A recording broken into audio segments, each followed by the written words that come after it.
The views and opinions of your boy Derek are those of the host and does not necessarily reflect that of the Nighthawk Network or the views and opinions of its associate members.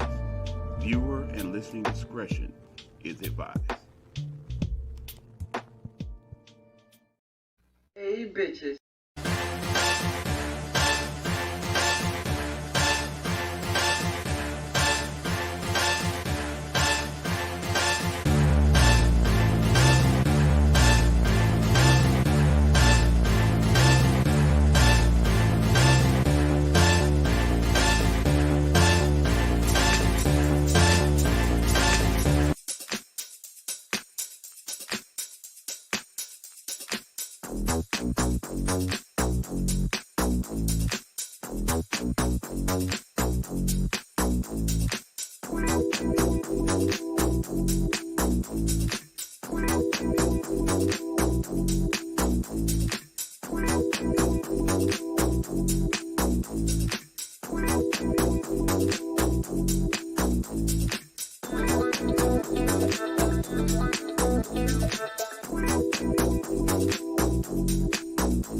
And now, once again, from the iconic city of Baltimore, we bring you season 2 of Helena Hologram. Hey, bitches, let's talk about it.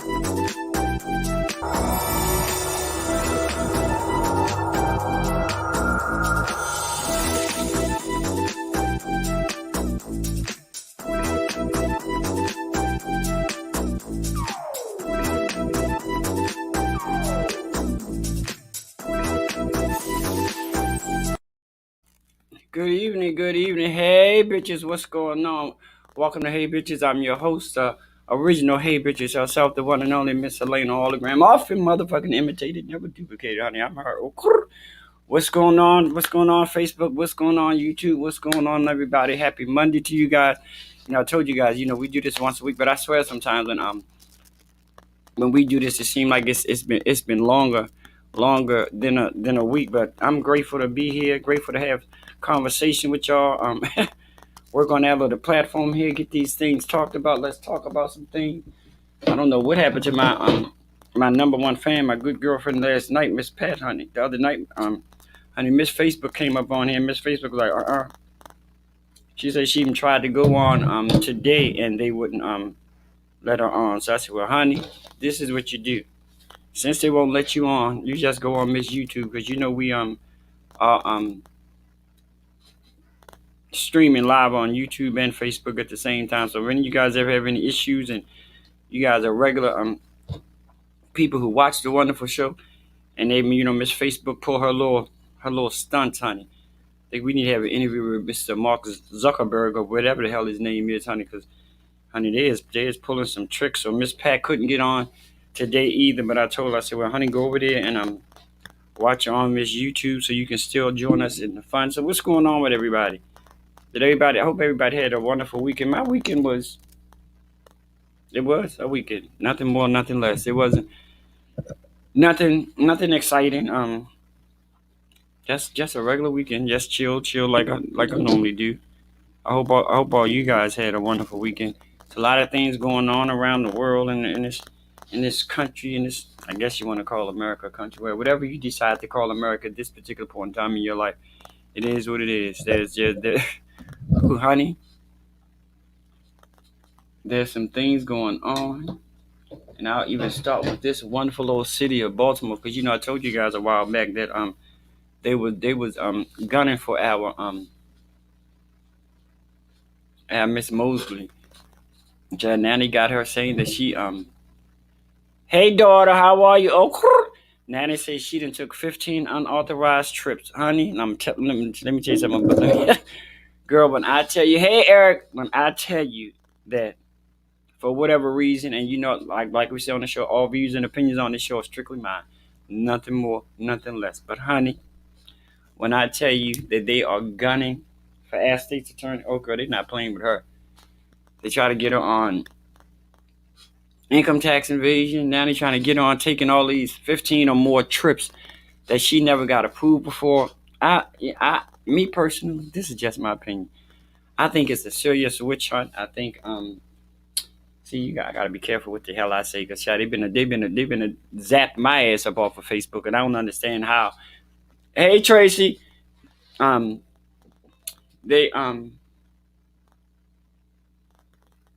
said that she took 15 trips that were not authorized, and from what I'm hearing, she said that she didn't know. It is. And keep in mind, that state's attorney here in Baltimore is African American lady, and our president of our city council is her husband, who also is an African American male. So, honey, when I tell you that they are gunning for her and her husband, don't know why. I don't know if it's random. Me personally, I doubt it very seriously if it's random in any way, shape, or form.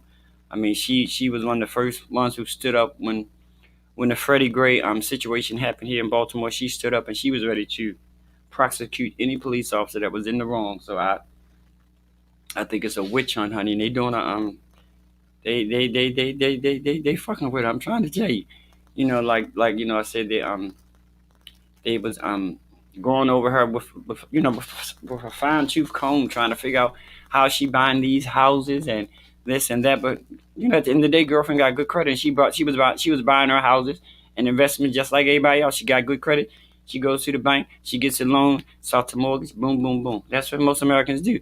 Now, if I see if she had went and bought this house and she just took it upon herself to just go up there and just, a $500,000 house or whatever, just go up there and just slap $500,000 in cash in front of their face, then that would be something different. But she did it the proper way. She got good credit. She got her little mortgage thing together. But when I tell you, they are gunning for her with big guns. I'm talking about real big guns. In the state of Maryland, our governor had vetoed a police reform bill here, and that's what they do. Of course, we have a Republican governor here, but he vetoed the bill. And honey, the General Assembly got together, honey, here in Maryland. In layman's term, they told the governor, no, Miss Honey, not today.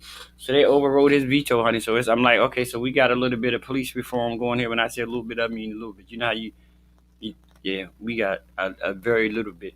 But thank God this is his last term as governor. So I don't know what to say about that. Now, what we're gonna do while we're waiting for my guest to get here, because we always have something to talk about. We had fun. We had fun on Sunday. Derek had fun on Sunday, stepping in for me. We had good conversation. Things that are still true blue to us as a community and to us as a people. Hey, Miss Barbara. So I was pleased with that, and that's what we do here.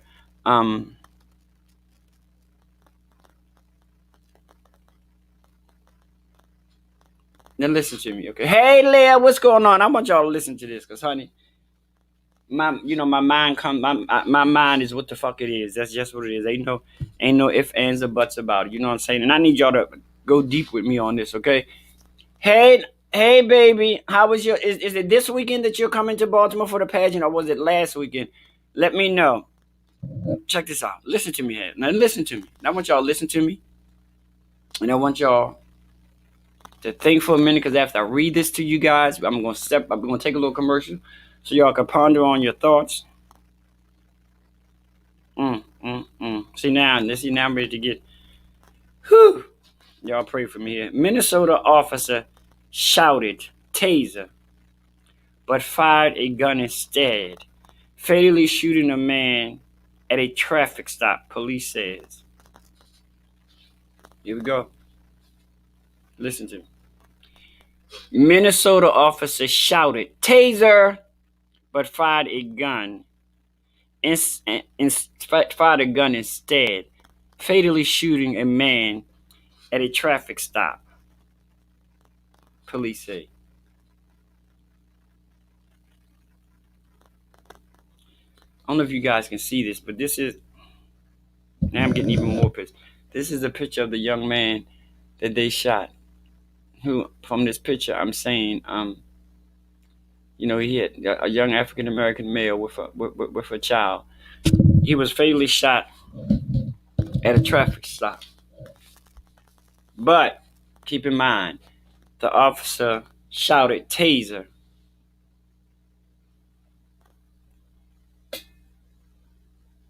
And he fatally shot him with a gun. I, not a police officer. No, I'm not. Never said it was. I cannot, for the life of me, wrap my mind around a police shouting taser, but he fired his gun and fatally kills a man at a traffic stop.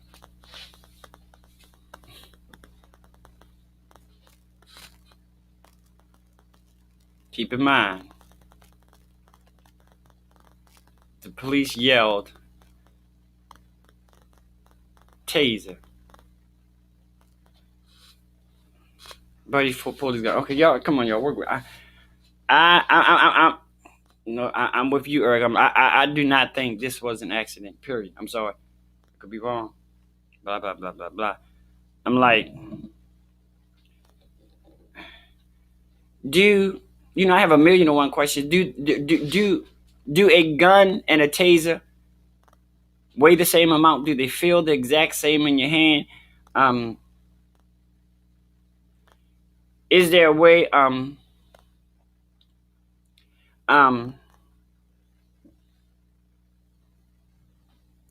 don't know. This thing kind of like got underneath my skin a little bit. And they say it's done. It's done. Maybe this incident maybe happened 9 times out of a year, but 1 time out of a year is 1 time too many.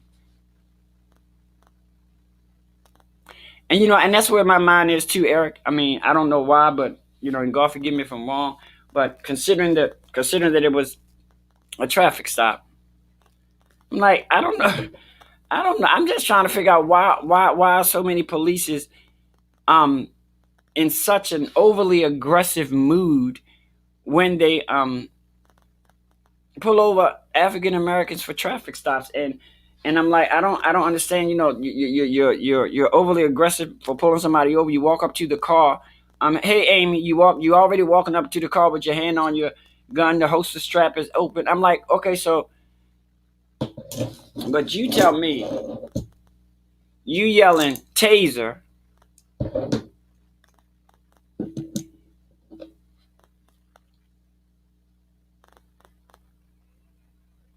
That video, but I'm actually talking about we talked about the Minnesota incident the other day, but we're actually talking about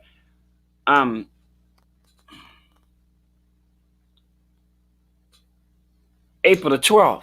You know what I'm saying? We're talking about recent, and this happened in Minnesota, and this was a no, I'm not. I just don't. I mean, I there was one psychiatrist that said one psychiatrist that made the statement that it's common because they get stressed and they get this and they get that and they go to reach for it, and then a couple of psychiatrists came behind him and say bullshit.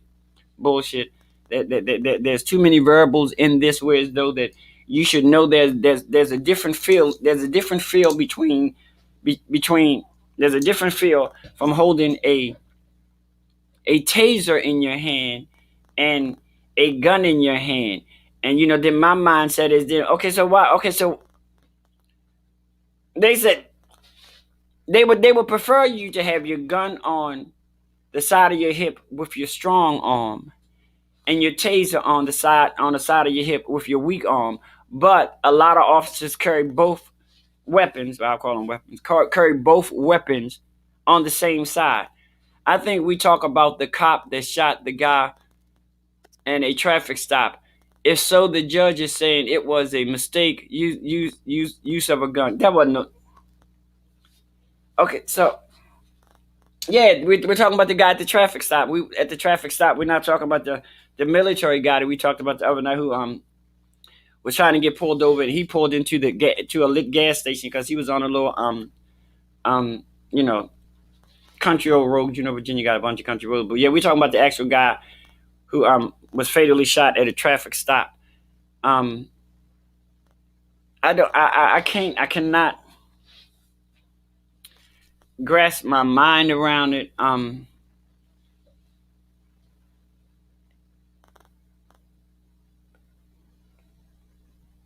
Right, and that's what and that's what I'm saying. Um, if this man was not a threat to you or whatever, um, I, you know what, y'all need help. Just like I said, I cannot understand how, and I'm not a police officer. I don't handle guns. I don't hold guns. But just looking, I'm just sitting here thinking that a gun more than likely would weigh a little bit less than a than a taser. But I'm ready to bring my guest in, and we gonna talk about this when he come in. So you guys, welcome my guest for the evening. I'm gonna let him introduce himself because you don't like introducing people. Oh, look at you looking all like you drinking and carrying on. Okay, you looking all adultish here. Well, praise God. What's going on, Auntie? How are you? I'm doing fine. I'm drinking my little Pepsi, honey. Praise the Lord. Yeah, You know, I'm drinking. I gotta use this. I gotta use the straw because I don't want my lipstick getting all over the straw. Mhm. You know that's how you leave evidence behind when you be given with lipstick on. They be like, "Oh, Helene was here, girl. Bitch, fuck you." Oh Okay. my. How are you this Monday? Actually, what we're doing is we're actually talking about um the incident in Minnesota where the police supposedly picked up his taser instead of he picked up his gun instead of his taser, and he fatally shot and killed the black man. I did hear about that. It's like, some accidents can be considered an accident. Those kind of things, I just don't understand. Like, you have your taser on one side and your gun on the other side for reasons that don't make sense. So, and at what point do you resort to those levels anyway? You know what I mean? So it's And my thing, definitely. like I was telling them, my thing is, I, I'm not a police officer. I don't own a gun. I don't carry a gun. But just looking, you would think that even a gun and a taser don't even weigh the same. I mean, there has to be a difference. I mean, they say it was a mistake. I'm sorry, just me on the outside looking in. I don't know how in the hell you've been a police officer and you've been trained for all these years and you've been carrying a gun and a taser. I don't know how in the hell you mistake the weight of a taser and a gun. I don't know how you, because the gun has bullets in it and blah, and it's made out of metal, and the taser is made out of plastic. There's no way possible you can tell me that this motherfucker did not know that he had a fucking gun in his hand instead of a taser.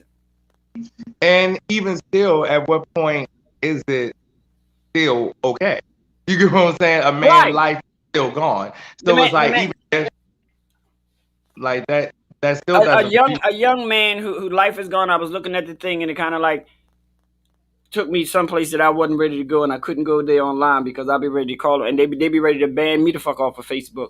But anyway, being who I am, I just have to know when to come in and when to come out, and just leave it. But it's just like even in Minnesota, the other guy, the second lieutenant, I'm like, yo, why would you walk to his car with your guns drawn? The man has his hands out the cars.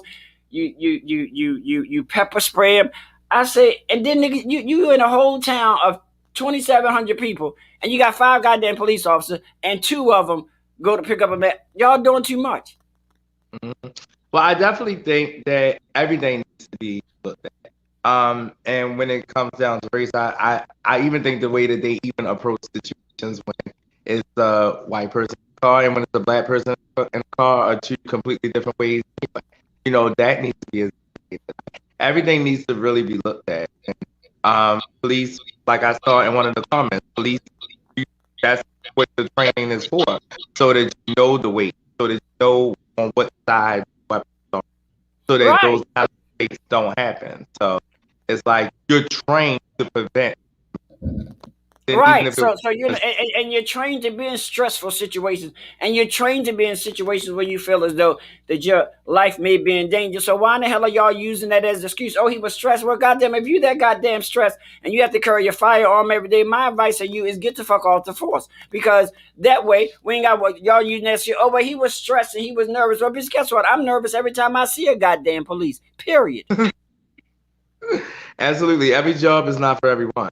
And this is So your job. You took an oath, and I'm so tired of hearing the damn police's little slogan: serve and protect who? mhm. Who the fuck Yeah, are you 'cause, serving and protecting? that's You know, me being this little gay boy, honey, you're not protecting me. No, child, no, child. Let me see. We got some condiment, and that's one thing I just don't think that they. Sometimes I feel as though that they don't give account. Police have no accountabilities for shit.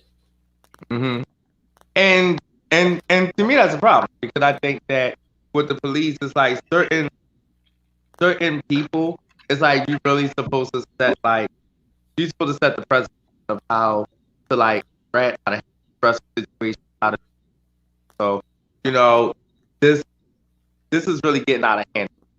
It So, is. like, I mean, I got a friend, but I don't know them. But you know, when anything happens in my hometown of Annapolis, of course, everybody calls mother. Um, a young person from Annapolis was found dead in his cell in Sykesville, and nobody know who, what, when, where, and why. I'm like, say, here we go with this bullshit again. wow. I'm like, are you? Well, yeah, we all know that the penal system is lax and don't give a fuck about nothing and nobody but working them 8 hours and getting their little bit of money and going the fuck home. It is not okay, and then claim accident right, and all they want. Most of us see it for what it is, unnecessarily crime committed by law enforcement, and it's like they. I mean, like me and my brother was talking. That we know they have we know that they have a brotherhood. hmm You know, if a police officer is accused of beating the shit out of his wife, you know, one of his little homeboys gonna come there and they're not gonna make a report and blah blah blah blah blah, and then ain't nobody gonna pay attention to a shit until that wife end up getting murdered by the police officer. Yeah, and it's kind of like I remember I had went to an event, but kind of true like back in the day, um, it was these crimes happening to black people all the time. It just Right. now go traded in, cheat and all that kind of stuff. But now police do. So really have really some real evaluation of how law enforcement like that. Because these are people that's supposed to protect and Yeah, serve. I mean, you know, I think sometimes people really get a misinterpretation of what defunding the police department is. I think when people hear that, they think, "Oh, we're not gonna, bitch, girl. You know we gotta pay police. Don't. First of all, it's not, girl. We gotta pay the damn police. Girl, don't be dumb. What fucking police officer you know gonna work and ain't gonna get paid? Only thing it's really saying is trying to divert some of the funds, like all that money they get for overtime, all that illegal overtime and shit that they do, to divert the funds into more community-based activities like PAL program. You know, divert some of all that extra money that these police have been getting in for years and years of. I think I read one police officer had like $80,000 in overtime. Bitch, how do you accumulate $80,000 in overtime in a year? Tell me. Now, what I in my opinion, what I think, maybe using those funds a little different. Using those funds to train cultural competency, things like that, train the police effectively when they have to go out and put some more money into community programs and community those kind of stuff. So Let's maybe see. not. Let's see. The only issue that I have with these programs and these trainings that they or until she kills him, and right until she kills him, and then she'll go to jail. But you know the boys that are the blue boy code, they always gonna keep it under wraps and not do a report. But see, my issue is that I have no problem with the police having training. It's mandatory, and we know it's mandatory. But my issue is you sitting in this training for 8 hours a day. But bitch, I don't have no problem with that. The problem that I have is that training you had for 8 hours, you don't use it on the damn street. You taking that training just because you're required to take it. If you go into a sensitivity training class, I need you to come out when you hit the street. I need you to be a little bit more sensitive what the fuck you was before you went to this goddamn training. So my thing is having these trainings and not holding these police not having any accountability for. What the fuck are you having the trainings for? Well, I mean, training is not going to work for everybody. Just like, punishment didn't work for every jail. Just like beating them for every jail. You know what I mean? But hopefully, that's something that needs to happen. I mean, but you also got training don't work for everybody, but you also got to keep in mind that sensitivity training is a part of your damn job, period. And I'm not only saying police, I'm talking about people working retail, people working banks, people, it's like, but I'm like, I don't mind the trainings. I think the trainings are good, but I just think sometimes the training, they start in the police conference room, and that's where the fuck they stay. Mm-hmm. I mean, now I would like to elaborate on the story a little bit more. The only problem is I honestly just heard about it today. So I don't know everything about the story, but I definitely heard about it today. So I don't want to elaborate too much and say something wrong, but yeah, honey, trust me. I've done my research. I got my little things right here, honey. I be doing everything. Here's a picture of the guy right here. Oh wow, that's the one that got killed? Yes. Oh wow. Well, I did hear on the radio today that he did have a small child. Right. Another black man gone. And everybody like, oh, there goes another one. Well, anyway, y'all, I was ready to get it. That thing got underneath my skin, child. That thing got me so mad, my nipples got hard. And these titties ain't even mine. That's a bitch, but I'm trying to tell you. Oh, crap. But anyway, let's do this. You're right. Sometimes training don't work. And sometimes I just haven't, me personally, I just haven't seen, I don't know. I don't know. But and I will say this. Now, let me say this, because I always like to be real with my shit. I'm not saying all police officers are bad. That's not what the fuck I said. I never said that. I also never said that all corrupt cops are white, because bitch, they're not. Trust me when I tell you. You got some brown motherfuckers up in there just as corrupt as you. But anywho, now that I got that out the way. But I will say it's going to be good people and it's going to be bad people in any situation.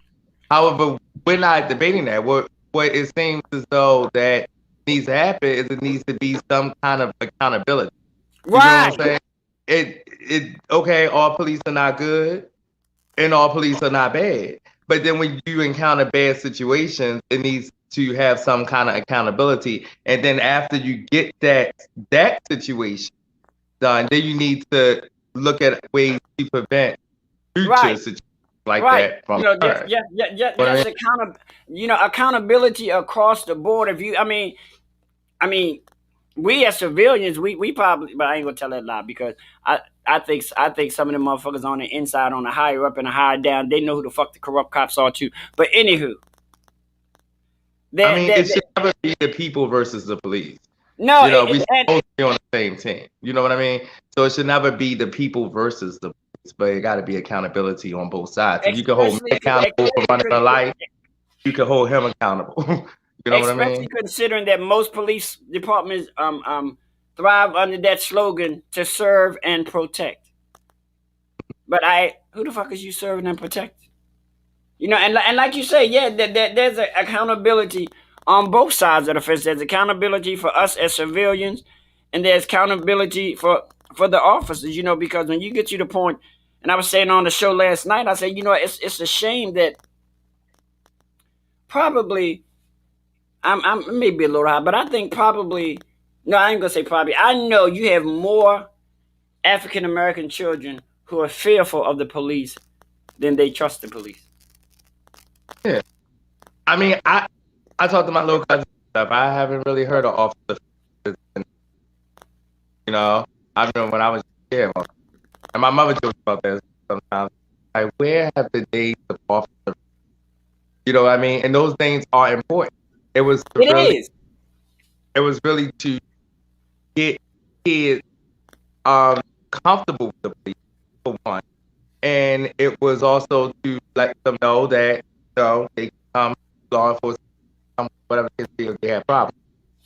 So those those kind of community programs, stuff like that, should not have ever.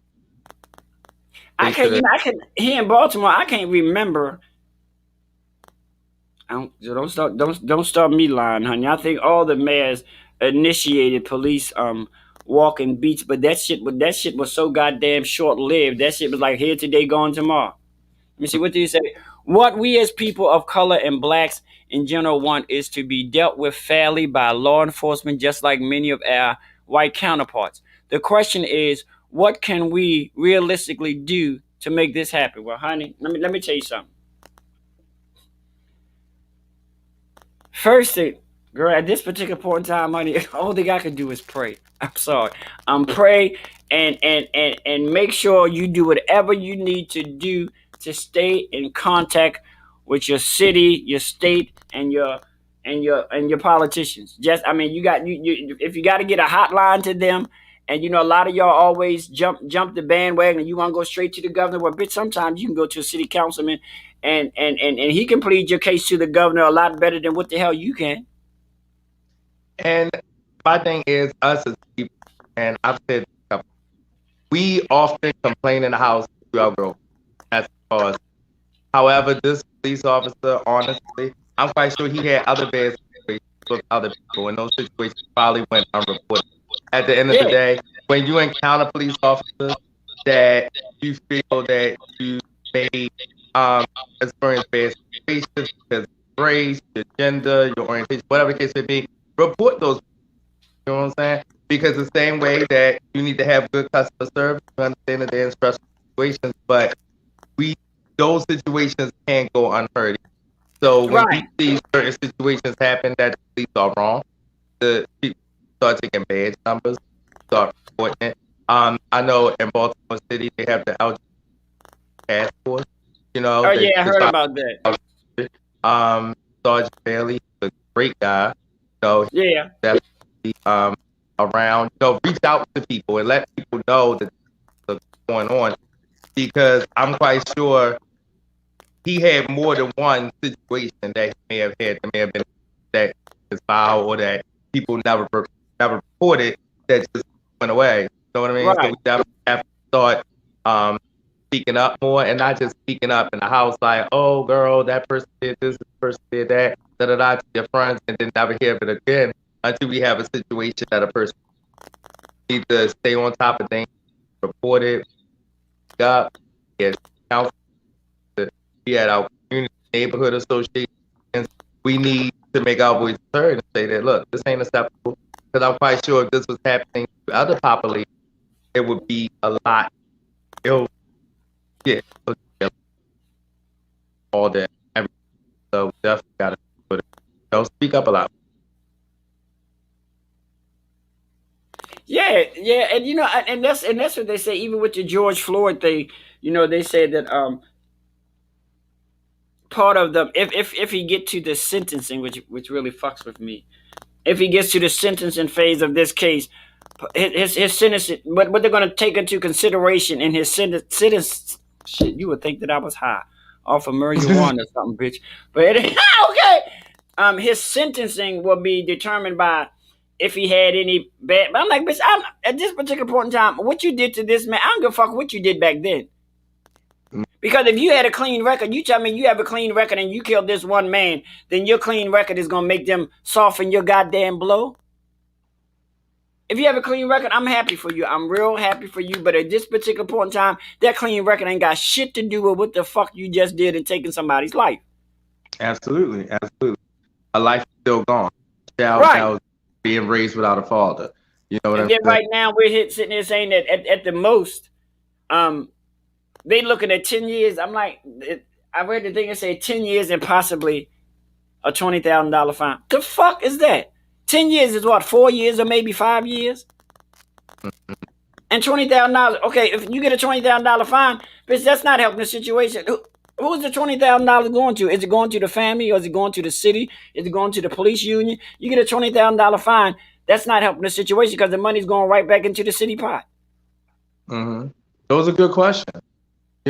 And if a civilian was harmed by that's not. So if a police officer is found doing this conduct, maybe that's something that we know about. I mean that's just like here that now we finding out. I tell you, every time I turn around, goddamn it, somebody on this gun task force or whatever the fuck you call it, they getting indicted left. I'm like, see, these motherfuckers was dirty.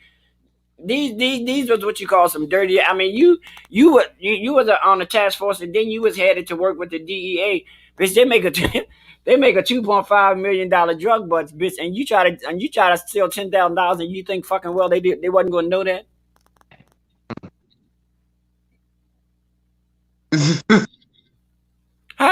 And then you stuff the damn shit in your girlfriend's freezer, or your girlfriend's refrigerator. That bitch ain't used to that kind of money, bitch. You a police officer. I guess she said, well, fuck it, bitch. Ain't no need of both of us going down, bitch. Yeah, he had money in my refrigerator. I said, girl, but I mean, maybe, and I don't know now if he was around the other old boys, and you know his little partners, he probably could have got away with it. But nigga, you was the Baltimore City police officer that was working with a federal agent. Don't get me wrong. I know they got fucking dirty federal agents just like they do all over the place. But bitch, do you really think they were gonna let you fuck up their shit and not say nothing? Well, what we're gonna do is when we come back, we're gonna take a commercial break, and when we come back, we're gonna talk to Mr. Holden. He's gonna tell us a little bit what's going on in your life, what you have coming up, and all that good stuff. We're gonna let you talk for a while because I didn't talk enough, honey. I'm kind of parched. I need to take a little commercial break and see if I can find some herbal essence, honey, because I need to get it. But we'll be right back to Hey Bitches Live with me, Miss Helena Hologram, often imitated, never motherfucking duplicated, honey. I'm the original Hey Bitches herself. Oh, and my nephew, Mr. Keith Ebony Hope. We will be right back. I need to find a commercial first. Okay, David Ford.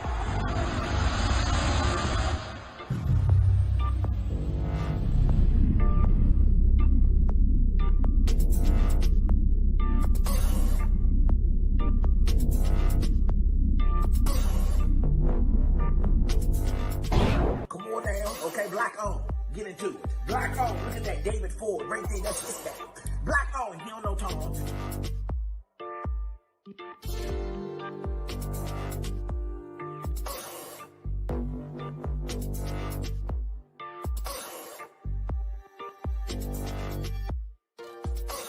Look at that, David Ford, that's his name. He don't know Tom. Yeah.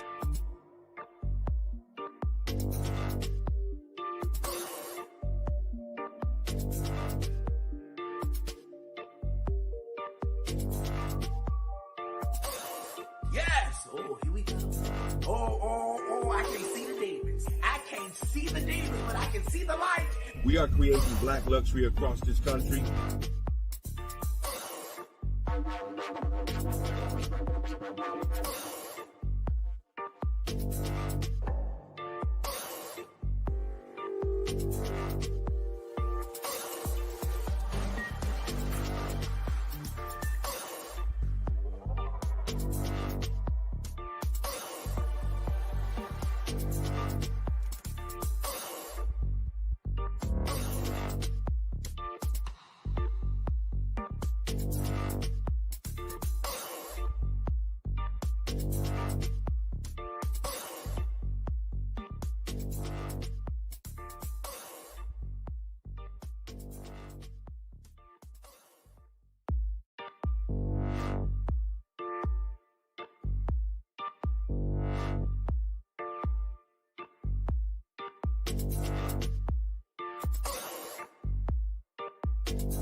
All right, welcome back to Hey Bitches Live.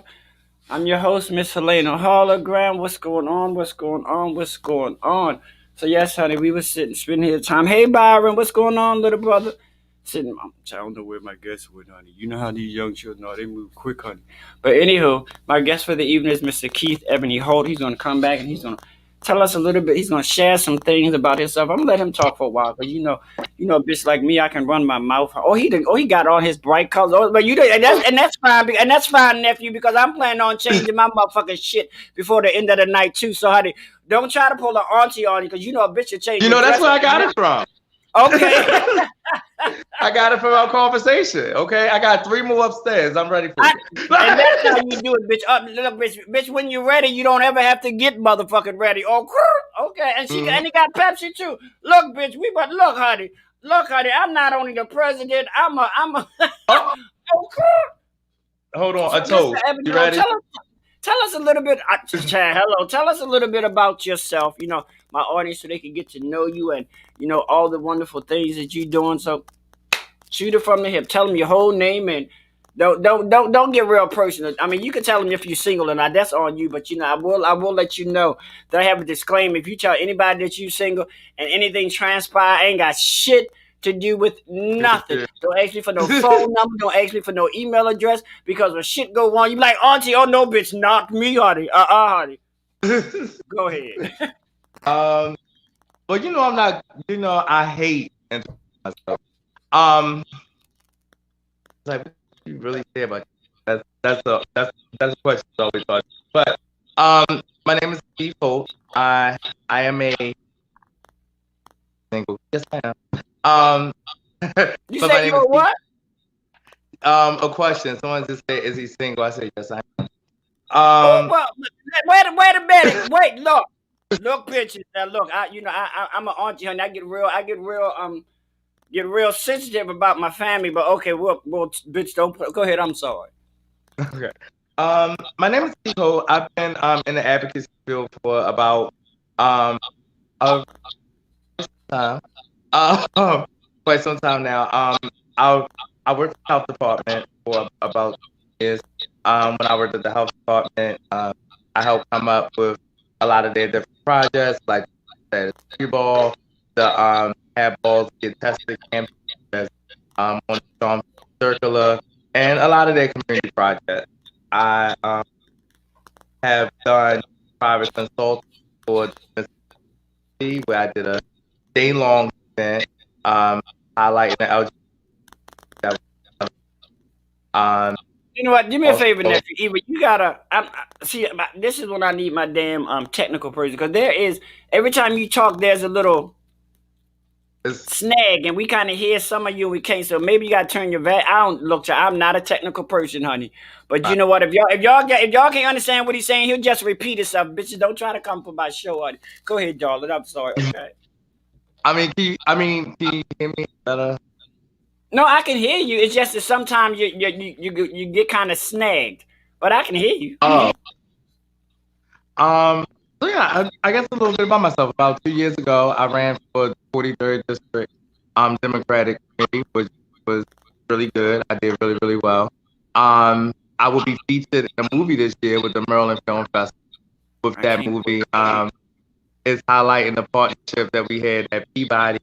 In the movie, is me joined with a lot of great people, Mark Revlon, London. They followed us around while we were playing and said bye. It's a great theater. So they're gonna do first the name of the movie. What's the name of the movie? I mean the documentary. It's Into the Light. So it's really highlighting Baltimore ballroom scene following London. While we put this in Body Library, a gorgeous. Right. Okay. So have the location of the premiere been slated yet? It has. The only problem is due to COVID, it may change. And a lot of things are virtual, which is a lot different for the Maryland Film Festival. That's another thing. That's the Maryland Film Festival. Woo-hoo! Yeah. Great team. The producers amazing. The camera crew amazing. It was great. So it will be in the Maryland Film Festival, but we're hoping that we can show it physically in person. But however, due to COVID, that may not necessarily be possible. Right. So me, I just think some things just need to be big, honey. Not all things. I'm just hoping that this gets the, like I told you, give me anything. I'll make a commercial for you. I wanna blast it, because this is something that's of importance to our community. It's something that's happening in our community for our community, and our community need to be there to support it. I mean, all aspects of it. This is not the time for the now I'm ready to get real. This is not the time for the femboys don't like. Girl, ain't got time for all that dumb shit. We just need to come together for a couple of hours and support this wonderful project. And after it's over with, let these people know that we can dress up and dress out and act like fucking ladies when we have to. And I would love, it's enough trust. I would love for the whole thing, like us to be able to watch it together and see it. 'Cause like I said, it's a great film.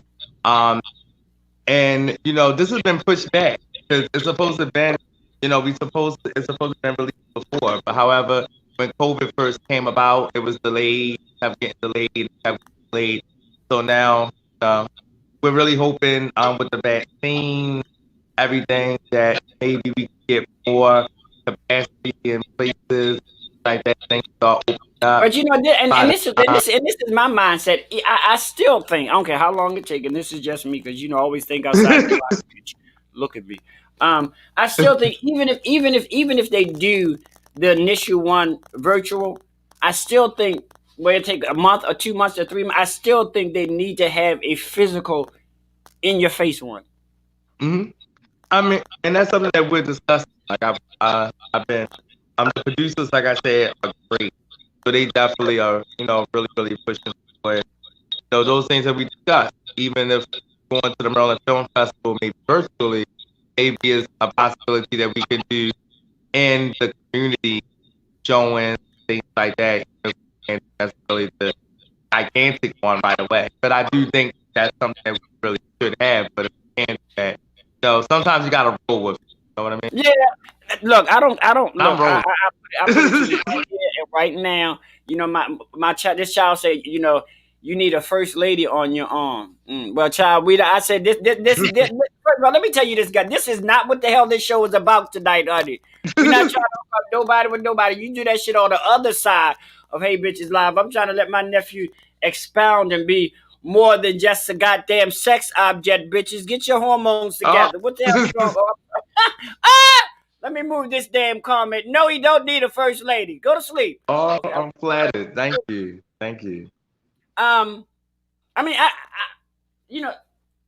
when I think of premieres, bitch, I think of everything. I think of motherfuckers coming out in full-length motherfucking gowns and guys coming out in tuxedos or damn fitted suits, tailored suits, that sort of thing. Where a bitch can go and spend 3, 4, 5, or 6 or 7. Well, they can do it, honey. That'd be a lot of dicks to suck for me.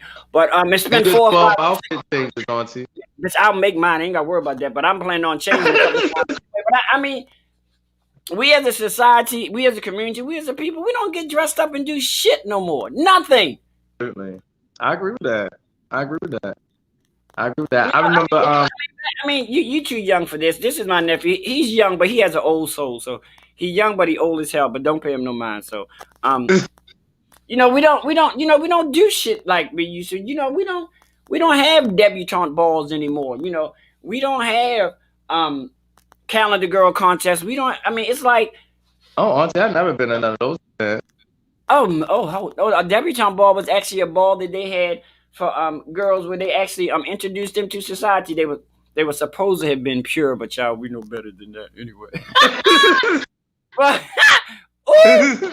yes, your family say any goddamn thing, but you gave that shit up 2 years ago before the debutante ball girl. But anyway, it was supposed. It was supposed to be the way that the family introduced their daughter to society. She had on a white gown, and they did the tuxedo, but they don't do that no more. But those things are important. I mean, we barely. I mean, like my girl, like my friend. She was a drum major in my band. She hit me. I was gonna make her prom gown, and she was like, "Best friend." I was like, "What?" She said the prom was canceled. I'm like, "But let me tell you some real good shit here. These things for our kids are very, very important milestones, and if you don't have them when they should be had, it's not going to have. But you can have it 2 weeks or 3 weeks after that. It's still not going to have the same damn effect that it would have had if it was had on the original day that it was supposed to have it. I mean, so that's a part of her senior life. That's 86 because they're not gonna have a damn prom. And I think even, you know, with everybody that graduated last year, I really feel for that like graduating class, because it's like they didn't have the whole experience. You know, they graduated virtually, and I think that it was a great thing that so many celebrities came out, try to make it as big as they could virtually. You know, take my hat off to them, but it's still not the same. You know No, what I mean? it's not the same thing. It's not the same thing. You walk across the stage and, you know, most of the boys, you know, because I was that thug back in the day, short. You know, most of the boys walk across the stage and the damn principal wondering if this motherfucker got on shorts or what underneath his robe, or if he walking around underneath his robe, I'm free balling. Because, you know, that, yeah, all that kind of shit, you know, because back in the day, honey, they never gave us that diploma. We walked across the stage. They gave us a paper rolled up with something. So if you decided you wanted to do something simple on that stage, bitch, you wasn't getting your diploma, bitch. They just gave you a piece of paper, say congratulations, but you had to go in the cafeteria and get your diploma. So I mean, I don't know. But I will say this: how has COVID been a blessing to you? A blessing. Mm-hmm. I don't know. I mean, I do think, honestly speaking, completely honest, it's like the only thing that it may have helped people with may be, you know, similar to like that. However, of course, it's horrible. I don't really want to say how it's been good. Well, I mean, I'll give you an example. One of the blessings that came out of for me, because I truly believe that if COVID never came about, Hey Bitches would have never came about. Because it really gave people time to think. Right. And you had more free time. It was an opportunity that if you had more free time, you can actually spend time doing some of the shit you like compared to working 8, 9, 10 hours a day, coming home, eating dinner, and laying the fuck down. And it really allowed people to know who they were married to. And to meet their children. You know, things like that. Honey, you said, girl, it was a blessing. I wasn't married during COVID, bitch, because honey, oh, child, well, God knows what he's. But yeah,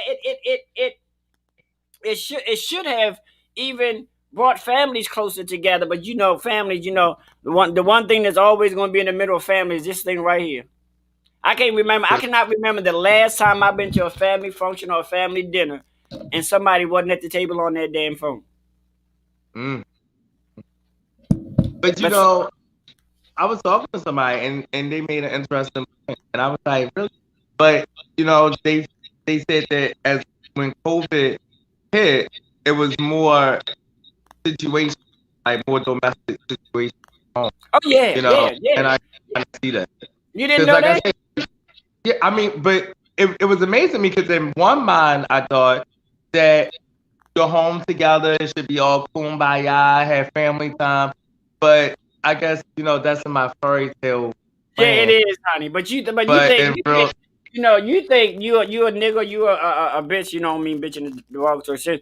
But if you out the house 8 hours a day and you only technically spend 5 hours with your whole family a day, bitch, and now you in the house all day every day, yeah, bitch, that's gonna cause some little problems, bitch. Yeah.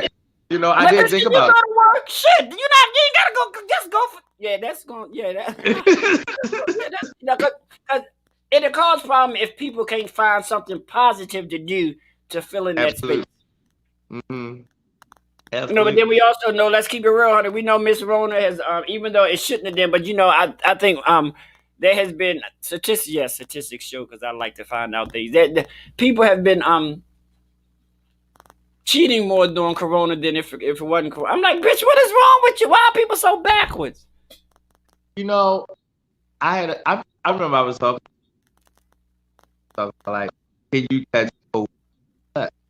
And it honestly, I think the reason why it may have not been any like necessarily scientific data and like that may have been necessarily put out, because I honestly think that some things are kind of common sense. You know what I mean? So it's kind of like if you can catch it by standing on an elevator with a person without having on a face mask, sex is like one of the most intimate things you could do. So it's kind of like, I think, some things you don't necessarily have to ask the doctor. Some things kind No, of you like, shouldn't. But everybody um, claiming famous. But bitch, they didn't say you can. Well, bitch, you're gonna be in. First of all, bitch, let's have this conversation. You're gonna be in close proximity of this other goddamn person, bitch. Bitch. First of all, your dick ain't long enough to keep y'all 6 feet apart. So what the fuck?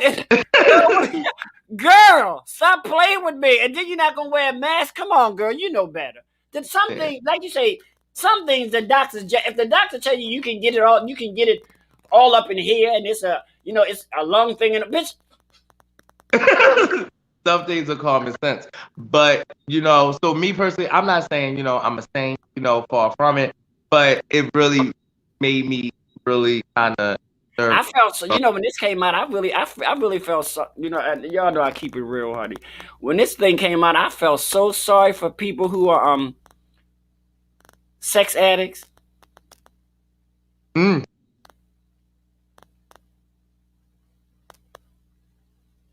I was like, girl, I was, huh? You wasn't ready for that?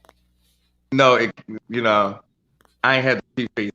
But I mean, let's keep it. I mean, we gotta think about certain populations, and I was like, well, girl, I was just like, and the sad thing about it is, even though like, America do some dumb shit, even during this pandemic, STIs was on the rise. Like, bitch, what the girl? What is? Look, you the one working the health department and all this time, nephew. What the hell is going on, honey? Look, I'm not the brightest apple on the tree, bitch, but I'm still on the tree, honey. Well, what did you say? When people are home, what do they do? They're on their phones. You have Jack, Grindr, Oh, what's that? Ace, all of these different, What's that? all of these different hookup apps. You know what I mean? Oh, And you're at home. Oh, okay. I thought they were men names or something. Okay. Okay. And you're at home. So ultimately, you have to assume, and unfortunately, everything is being pushed towards COVID, that we kind of forgetting about things like HIV, syphilis. Like those things are forgotten. So it kind of worries me that when the city, state, and everything opens back up, and people now go and testing, the mobile outreach, get back out on the streets like that. To me, it worries me that the statistics are going to be like extreme. Yeah. Kind of, But then I'm a statistic person too. But then, like I tell people, when it comes down to statistics, you have to realize statistics are only facts of things that were reported. So if a statistic says something is 60%, well, bitch, you can rest assured 60% was reported. There's probably another 10, 20, or 25% that wasn't reported. Mm-hmm. So Absolutely. statistics come from, because technically, I used to work for the health department. You don't tell nobody, but whether you go to a doctor's office or you go to your private doctor or whatever, any time any kind of a STI, STD is transferred, you're supposed to report it to the health department. Mm-hmm. Yeah. But you can only report the stats that you have. Yeah. Yeah. You can't. You can't give a guesstimate. I mean, that's why I say I think even down to people. You know what? People are gonna do what they're gonna do. I thank God every day that I'm not a nymphomaniac. Praise the Lord. I thank God every day that I'm not. And I'm not making fun of this, bitch. I know me, bitch. If I was a sex addict, I'd be in a world of trouble, bitch. Do you hear me? Mm-hmm. I mean, it can hopefully cause people to think outside the box. Think some ways, think some virtual, maybe toys or something. Like kind of, think outside the box. Huh? Like I said, I'm not a saint. I'm far from it. But however, with all of this, it really made me, a lot more cautious. Yeah. Yeah. Now, like I see someone saying that, most people don't wear condoms. But even if you do wear condoms, like I'm still worried that if I can get it sitting in a car with a person, then that's for the person. Yeah. It's the aspect. And my thing is, honey, let's keep it real, honey. let's keep it real. The children wasn't wearing the fucking condoms before Corona came around. So, girl, that ain't. I mean, you would think, common sense to say, okay, but now's the time. But, bitch, why wear a condom if you gonna fucking not wear a mask? So. Girl, I'm sorry if his dick can't keep him 6 feet away from me, bitch, he's no good to me, honey. The lies I tell. But anyway, okay. Okay. Question for you: what do you think about the What are your thoughts on the season finale for that? Yeah, you know what I'm talking about. Oh. Yeah, on May the 2nd. What I'm actually trying to do is I'm trying to have a Zoom pose watch party. Just invite everybody on. We just sit there and watch it together and talk about people. I mean, talk about the show. Okay. No, actually, that's a great idea. I actually was watching the trailer. I think like the other day, and I'm really, really excited. Like I've been watching it since season 1. Actually, I've been a fan of season 1. I think what it did is amazing. It put a lot of LGBT people out there, especially the trans community. I did that fantastic with the cast and everything. So, I mean, what it did is actually created history. Yeah, So, it really did. I mean, it was and it's like, a good show. It's like let me see how I can put it. Some of you children don't know this because y'all so young. But anyway, honey, I've been around for a couple of moons, honey. It's like kind of like Paris is Burning becomes a series, and because it's giving people insight on that aspect of our community, and I think I was actually impressed because I was actually impressed of how accurate they were. Mm-hmm. Well, they took some of the stories from some of the characters of Paris is Burning. You kind of see it in like some of the episodes, some of the storylines, and they made a out of with some. Of course, they put more stuff in, stuff out, things like that. Yeah, but I recognize the paraphrasing of the little scene that Miss what's her name, Darian Corey. Her little scene in Paris. I saw them pose. I said, okay, girl. Say, wrap him up, honey. We need to get rid of him, honey. Mummify his ass. Oh yes. That was actually one of my favorite episodes, honestly. No, girl, I ain't like that part. No. I enjoyed that episode. It was. Did you? I did. That was a good episode. No, I think one of my I don't know. One of my favorite episodes was like at the beginning where the boy father just kicked him the fuck out. I remember. You don't remember that? Where his father found the nasty magazines in his room and said, "You know." Oh, yeah. I was like, wait a minute, bitch. How you gonna say you watched the show from the beginning and you don't remember that part, honey? Do you know how many episodes they had since the first season? And I can still remember episodes from motherfucking I Dream of Jeannie, honey. Don't try me and beat with. Honey, Petticoat Junction, honey, the Beverly Hillbillies. What? What do you say? And you talking about 3 damn seasons, girl. These things been on for years, honey. Come on, what are you talking about, honey? Yes, it's been 3 years ago, auntie. I remember. But I just think I think it did what it was supposed to do. Mm-hmm. I personally, I think it could have went on longer, but I'm not the higher ups. I'm as a person of the community, I'm just grateful that had a time and space for everybody to see, because we always end up having shows with gay characters, but we never had a show that showed people the inside and the outside of the ballroom scene. Mm-hmm. And I think the show once again is amazing. It was. I think, and I'm assuming that they had a lot of because of how well put together it is. I'm just assuming that they had a lot of consultants on this for this show. I'm sure they did. And if they need another one, I am available. Listen, when y'all do y'all next project, y'all come up, call me, hey bitches, I'm on Facebook, honey. Just y'all want my nephew, y'all need to consult. He can consult you, honey. I get a little Okay. finder's fee, but honey, you let him be a consultant. He want top dollar for his knowledge, honey. Okay. So what I'm is definitely.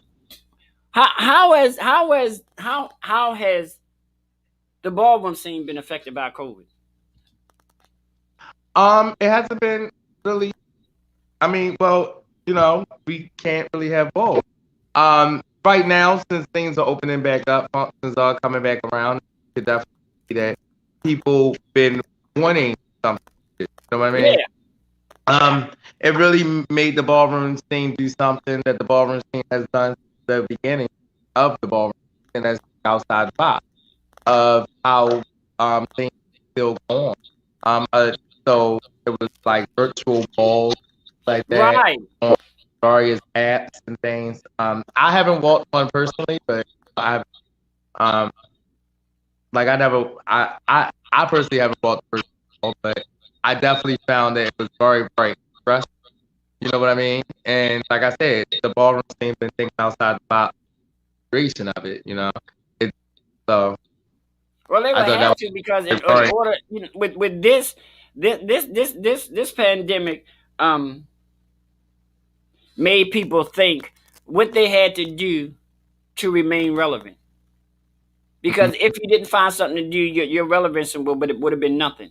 Like for the ballroom scene, having those virtual balls was the thing to do because it still keeps it out there in the forefront compared to just not having any kind of balls at all.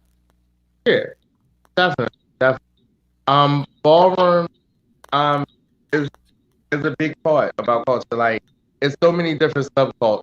Now, like we talk about this all the time. You got the Greg and the Alex ballroom. And with each sub community, they have their set outlet. You know what I mean? So when you take those things away, then you're taking away part of the. So I think Right. it's still important for us to still fellowship with each other, still to enjoy each other and things like that. Because the reason the ballroom thing, Greg, the community were created was because it was so much big from our heterosexual counterparts. So therefore, we created these sub communities so that we can reduce the sick. So now you got us Right. sitting in the house doing COVID, isolated, nothing to do, and we also need to understand that people who are LGBT do suffer from high rates of depression, things like that. So isolation definitely. It's important that we do try to be outside about like, okay, we can't see each other physically. How can we still fellowship? How can we still have fun? How can we still keep our community alive? You know what I mean? Right. So it's really important that we try to be outside about. Well, I'm glad y'all did. Y'all have any virtual balls coming up anytime soon? Like I said, I haven't been a part of any. But That's surprising. quite- Why?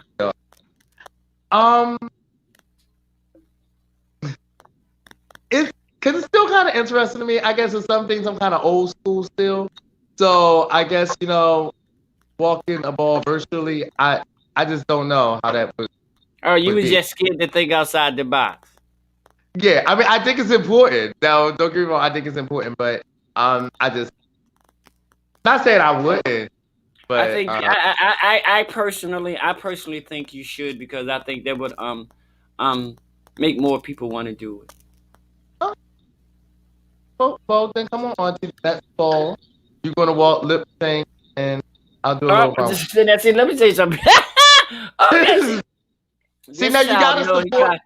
He said, okay, but no, I think you should. I mean, you have to realize one thing: you are a very powerful and important being in our community, and a lot of people look up to you, young and old alike. So I think you doing a virtual ball would be very, very a very strategic move for the community. But the city about to open back up soon. Hopefully we'll be able to get back out there. And Don't use that though. Don't use that as no damn excuse. God damn it! If a ball opens, if they have a virtual ball before they open the city, God damn it, back up. You just get your little phone camera, get your little whatever you use, your little tablet, and you just walk your little category, and you can play your own goddamn music. So that should give you an advantage. But you know, I tried. I think that was about. Yeah, you know what? My nephews and nieces. That mean I gotta download the app. You know. Okay. Okay. Is your day that goddamn feel that you can't press a damn download button and come back to it later after that? Child, don't come up with no damn excuses. You know better than that, child. You know there's time. And y'all, and most of the time, I'm not gonna say you. Most of the time, most of y'all run around to the 9th goddamn hour to get your shit anyway. So what's the problem with downloading shit? Now, see, we got that from the Thread community. What? Being a little behind schedule. Oh, child, look, you did. You got that from them. I'm not a drag queen. I'm a female illusionist, bitch. I don't play this type of games. You heard what my nephew say? He got that from y'all goddamn drag queens, honey. Y'all motherfuckers. I'm not a drag queen. He got that from y'all motherfucking drag queens, bitch. Not me. I'm a female illusionist, so he didn't get. Okay. No, I prided myself when I started this broadcast. When I started this podcast, I said, bitch, if you don't do nothing else, you gonna start at 9 o'clock, bitch. I don't care if you on here with your glasses up this way, your wig, bitch. No, I just think somewhere in our community, time was never important to us. I was very surprised on it.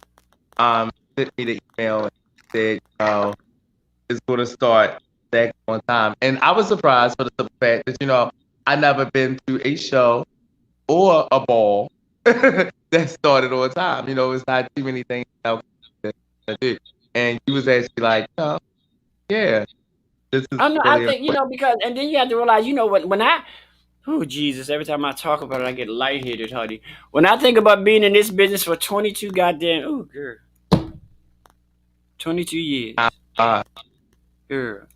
And back then, I mean, way back then, bitch, every fucking thing started on time. Bitch, back then we was doing drag shows on Sundays at 8 fucking clock, and by 10 o'clock, bitch, we was done. We was gone. The bar was closed up, or people was at the bar drinking, drag queens getting drunk, trade getting drunk. Bitch, 10 o'clock now. Girl, you get in the bar at 10 o'clock. You got more damn drag queens sitting around the damn bar drinking than you got. No, girl, I mean, don't get me wrong. Every once in a while, a bitch do like to arrive or fashionably late just so I can make a motherfucking statement, bitch. But that's not one of the things I do on the regular, honey. I have an image to uphold, honey.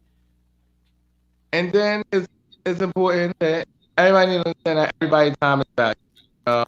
And I do remember at some shows I have heard you say that before. You know, people wanna see a good show, go eat, whatever the case may be. You know what I mean? So it's really important to be respectful. Yeah, because you know people gotta realize. I know a lot of times when I'm a part of shows or if I have shows, and it don't make much of a difference. But I tell my audience, I said, you gotta realize one thing. I have heterosexual people here and homosexual people here, and a lot of these motherfuckers have drive. Don't think because a child is a sissy that she ain't got to get up and go to work. Bitch, can't nobody be sitting up here and the show ain't gonna start till 11:30, and the bitch gotta be up 6 o'clock in the morning for work, and then you get in your ass. Oh, you left, bitch. My 9 to 5 pays me. Sitting here for 3 hours for a drag show to start ain't paying me, bitch. Absolutely. And then you do it over and over and over and over, and then you wonder why you begin to lose client, and then it's not now. If you are on a Friday, okay, fine, bitch. Friday, you know your show starts. But bitch, you talking about on very important days like on a Sunday where a bitch got to be up Monday to go to work, or on a Thursday when a bitch got to go to work Friday. Girl, you can't be having this shit start at 9, 10, 11, 12 o'clock, and then you get mad because there's only 2 fucking people sitting in the audience. And one of them is your boyfriend, girl. You know he He gonna give you your tip when you get home, bitch, okay? I got a tip for you, okay? Don't forget to write, bitch, okay? But, now we're gonna take a commercial break, but when we come back, we're gonna talk about what is where are you going as far as moving forward? We know you got, we know you have the premiere coming, which I'm excited, Chad. I'm so excited. My nipples getting hard. But anyway, the premiere, and where do you see yourself? Hey Eddie, where do you see yourself in the next 5 years? Give you something to think about. Think about it. We're gonna take a commercial. I'm I'm a blessed bitch, honey. I have commercials, honey. We're gonna take a commercial. We'll be right back to Hey Bitches Live with my special guest, my nephew, the one and only Mr. Keith Ebony. We be back, bitches. We got it for you, honey. Long stand. Viewer discretion is advised.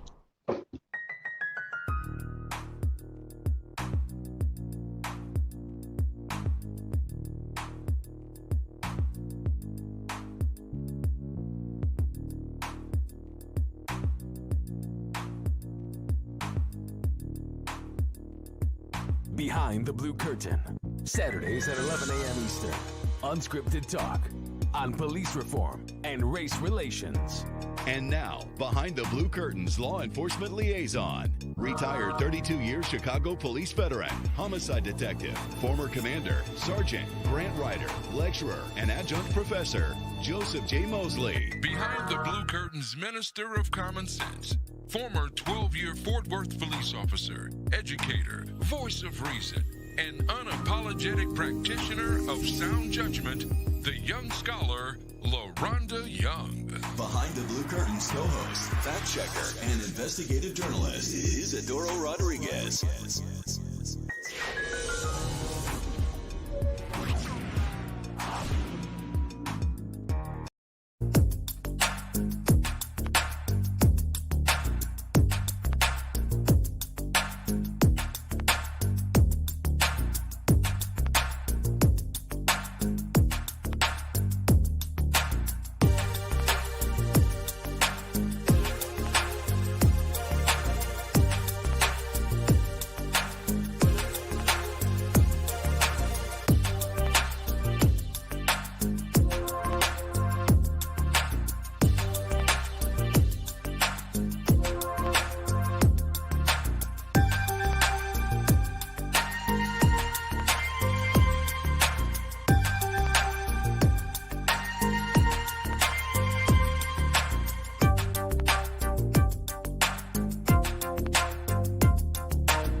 Oop, all right. Welcome back to Hey Bitches Live. I'm your host, Miss Helena Hologram, with my special guest this evening, Mr. Keith Ebony Holt. We're gonna continue on with him, and he's gonna, like, if this child wouldn't change his shirt again, we're gonna have a serious problem. He better have on that same goddamn yellow shirt, because you don't like people on my show trying to outdo me, bitch. Let me see what color shirt you got on.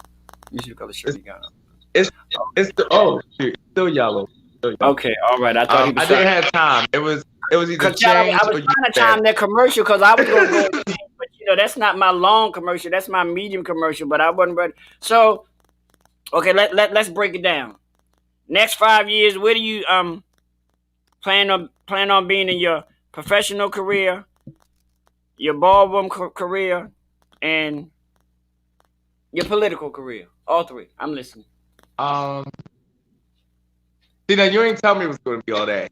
Said, okay, but I just told you. Look, I tell you, my nieces and nephews, they got mouth on them. Where they get all this damn mouth from? But anyway, in 5 years, wow. Where do I say my 5 years? Definitely, being in public office. That's the aspiration. I definitely think something that from some positions and is but it here, but really understand where different communities come from, and understand that we need more resources, we need more services, and all that kind of stuff. So ultimately, definitely being in public office. Right. You say public office, not public bathroom, right? Definitely not. Go ahead. I was like, okay. So yeah, public office. And ballroom. I'm already a legend. So I would love to be an icon, but that's not. But I'm not really concerned about that, or I don't think I will be concerned about that in 5 years. It's definitely. I would definitely say my biggest thing that in 5 years where I really hope that my role continues to lead me would be in public office. That's and that's a good place to be, and it does my heart good to know that yeah, I'll say it, bitch. I'm proud, bitch. I'm so proud to be 55 motherfucking years old, honey. Still slim in the motherfucking waist and still cute the motherfucking face, honey. Black don't crack, but bitch, we do wrinkle, honey. Don't ever get that shit confused. Bitch, I can't afford Botox. You might see a little wrinkle here or there, bitch. It ain't cracking, bitch. It ain't cracking. Look at all. Ain't nothing cracking up in there, bitch. Okay, but I don't. You know, even with me, I just think sometimes we get so stagnant, and like when pandemics come around, we stop thinking about our future. We stop thinking about what we want to do. And actually, this is a good time to act. I mean, this probably would have been a good time for most people to start some damn online courses somewhere. Absolutely. And I think that to me ultimately what should have been going on. Like, you have a lot of time in the house, and it's time to do research. Like a lot of community colleges, I know BCCC, CCBC, they was giving away tuition classes, stuff like that. This is the opportunity, and that's what so I guess when you asked me earlier, how did COVID maybe benefit in some ways?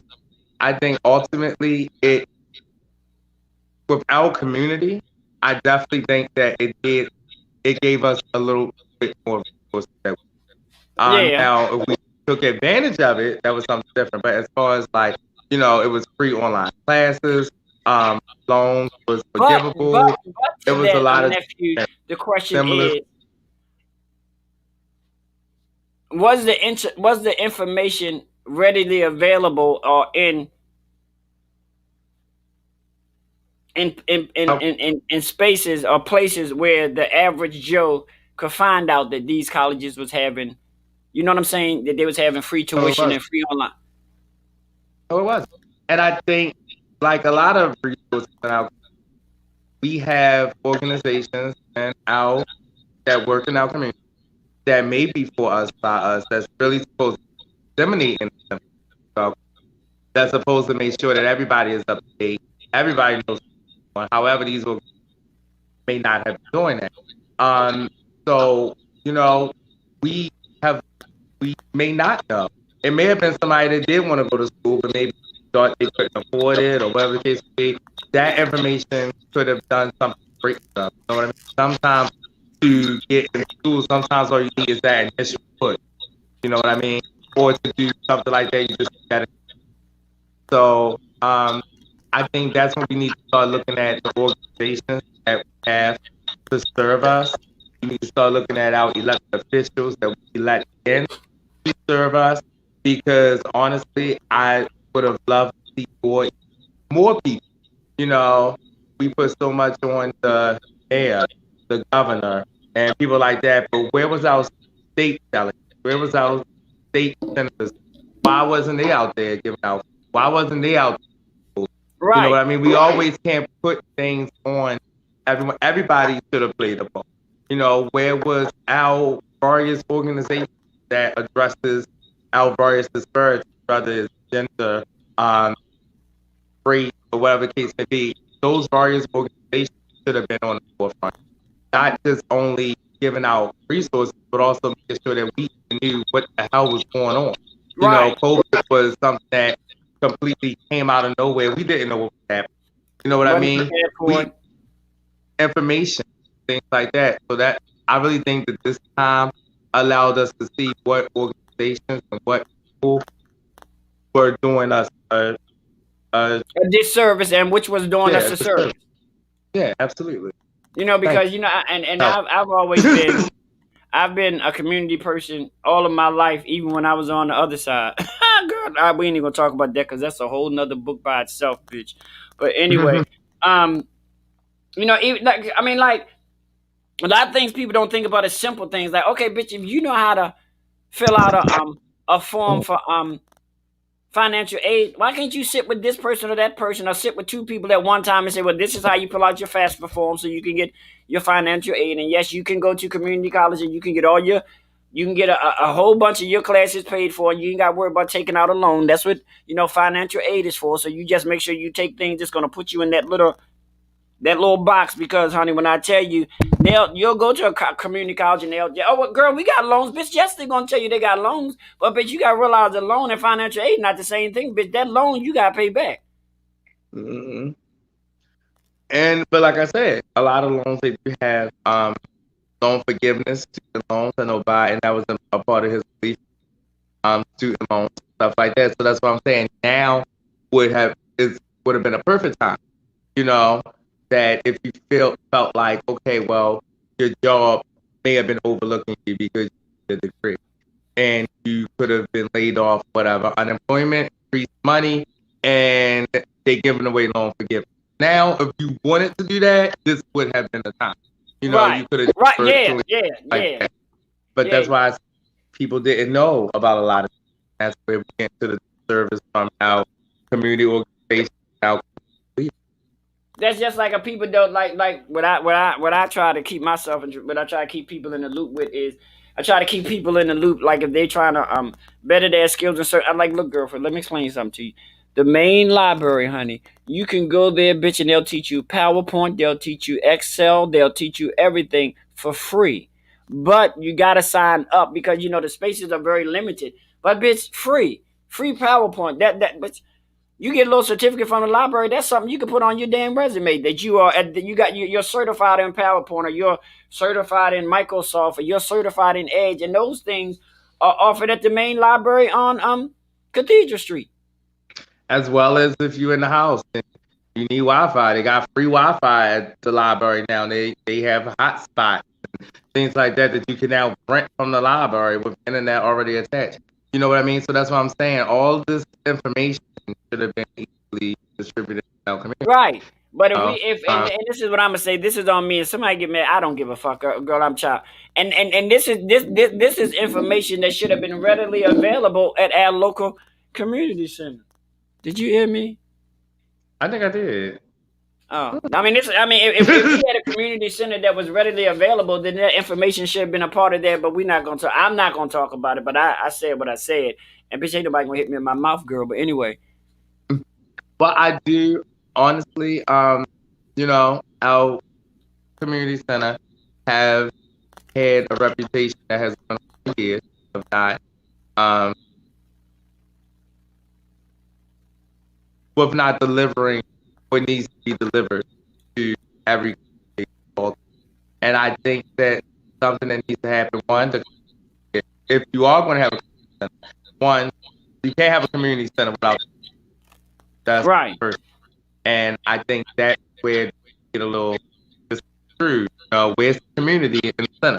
You definitely need to make sure that you have that. You also need to make sure that it's easily accessible, right? And not just physically, but also with needs, things like that. It's a lot when you have organizations for us by us. But I went out there and I was giving out resources, things like that. I seen Safe Haven out there. Aya is terrific, and Safe Haven. And I've seen various people, but I haven't seen everything. I think during that time, that COVID was one of the most curious moments of my life. You know what I mean? And nobody. Then people got to realize. I tell people all the time, bitch, I've been around here for a minute, bitch. You have to realize I was around when they still had Hero, which I thought was a wonderful resource for the community. But as always, when we get certain communities and we get certain resources, then we get into the little wonderful thing of misappropriation of funds. But anyway, we're not going to talk about that, honey, because you ain't here for me. But anyway, I thought that organization had everything. It had medical, it had dental, it had, everything. But for whatever reason, and I think a lot of times when you have community resources or community organizations that represent the community, then the community needs to be a very vital part of it. You can't have a bunch of people from outside of the community running this thing and trying to tell us what the damn community want because you don't know. Mm-hmm. Absolutely. And that happens so many times. So many times we have organizations, things like that may bring people in different cities, different states or bring people in like different demographics. You know, where I think it's always good to have an ally in every fight. But however, I always say that sympathizing with the problem and living through the problem are two completely different things. Two completely different things. That's where we need the community. You know what I mean? Like, I can sympathize with the Jewish community and what they've been through with the Holocaust. Like, I can definitely sympathize. My heart goes out. But however, that's not my community, so I can't necessarily. Right. You get what I'm saying? So sympathize with it and live through it, and living every day through it is two completely different things. And I guess I probably one of the only people, but I've always, I just could not believe that this city have a operational police department, but very rarely do we ever get a police commissioner that's from Baltimore. That is true. I ain't really think about it. I honestly don't. And I'm like, why? I mean, you got people who've been on this force for 10, 20, 30 years, and none of them are capable of running this police department. I mean, we've had some. We've had the one guy, the so-so, whoever the hell he was, and you know, he got caught up in the he was a sexy little thing too, honey. He could have got a little bit, I ain't gonna lie. But anyway, you know, he got caught up in the damn IRS shit. You know, I don't know. This is and we talked about this before you got on to Marilyn Mosey, girl. I love you, girl. I love you. I love you, girl. I'm proud of you. I am. But girl, listen to me. Listen to experience, honey. First of all, girl, you know when you run for political office, your life is gonna be under a microscope. Period. Bitch, you know they're gonna come for you, especially after what you did after the Freddie Gray case. Bitch, to me, I think it's a witch hunt. I really do. This is just my opinion. But bitch, when they hunting for you, you just gotta make sure you ain't got no brooms where they not supposed to be, bitch. Now when they say they get you for tax evasion, bitch, I can't help you with that one. I mean, in my opinion. Huh? I'm sorry. And now they say you done took girl that they tried. Now they say you done took 15 trips that was unauthorized. I'm like, well, first of all, bitch, how can I take a trip if it's not authorized? Where did I get the funds from? Who put the tickets through for me to get the goddamn thing? So you blaming it on me, but if I have to get it authorized, how did I get the tickets my itinerary if it wasn't authorized? Is that my fault? I do believe it's a witch hunt. First, let me start off by saying, but maybe that could be true. But when she could have been the one that authorized her own trip, you know what I mean? So I'm saying, like, you get what I'm saying? I don't know. You know what I'm saying? But I definitely do believe that it is a witch hunt, you know? I did read a little bit about it. The whole goddamn family. They're coming for him and her. They're not just met bitches. When I tell you, honey, you better put on your motherfucking Depends, bitch, because they're just coming for you. You just got to be ready for their asses. I think it's a very, very, very unfair witch hunt. Unfortunately, in this very, very unfair witch hunt, they're pulling up shit that I can't. Girl, I can't. I mean, girl. But what I will say. It's what they cannot take away from her is what she has done, in my opinion. As state's attorney, she has community programs. She got the community for it, and I'm not employed by her in any way, but she's done a lot of great things. I think. So the person who was community goes. I think she did a phenomenal job, and I just hate the fact that they're trying to bring all this in and have people focus on this and take away from all the phenomenal things that she's already done and she's still doing. And she's still doing, and she haven't even been in office that long. So, you know, I do think that at some point for our elected officials that we know are actually putting in change in our city and putting change in our community, and that in those situations, I am excited to see various churches and various community members actually stand by. because at the end of the day, we have to, if we put people in office, we need to trust them and make sure and to know that they're doing what they're doing correctly. And this is what I say often. I don't want y'all to think that I'm anti-black or anti-green or anti-blue or anti-purple. Listen to me, bitch. Listen to this old bitch right here. When it comes down to any of you voting, do your homework, bitch. And listen to what I'm telling you now. I want y'all to be Miss Helena, but bitch, let me tell you, you need to always make sure you pick the best person for the job, not the best color. Absolutely. Because I mean, we got a whole bunch of. I think I'm gonna run for political. I might run for mayor of Baltimore. Her later, girl. Try. They gonna go back to digging back in the days when a bitch used to drink. And they be like, "Oh, girl, you remember that time, bitch? Look, I may have fell asleep on the bar, bitch, but I've never fallen off of a motherfucking bar stool, bitch. So you can have all of your motherfucking cake and eat it too." Oh, and that's when you tell them, don't judge you where you been. Where the fuck I am? Come August, bitch. I'm 5 years alcohol motherfucking free, honey. Still look at all of this. Okay. Okay. No, I just think I'm really scared for her because they're bringing up serious shit. Now, one thing I am pissed at is I'm very pissed at I don't know if you saw it or not, but I'm very pissed at that simple ass statement that Governor Hogan made, because I'm like, first of all, nothing has been proven. So for you to even say, well, if it's fact, you shouldn't even say that out your mouth, period. This is an ongoing investigation, and if you say anything about this investigation and you're pointing blame to somebody being guilty, then I have a little slight problem with that. Yeah, I think that in some situations, people need to allow the justice system and things like that take over. But I absolutely believe that if we believe that our elected officials are doing a good job, we need to stand behind our elected officials and support them, because what shouldn't happen is we shouldn't allow the powers to be to dictate who is in office to govern our city and our state. So, things can be said about anybody. They may be true, they may not be true. You know what I mean? We don't know if these allegations are true or not.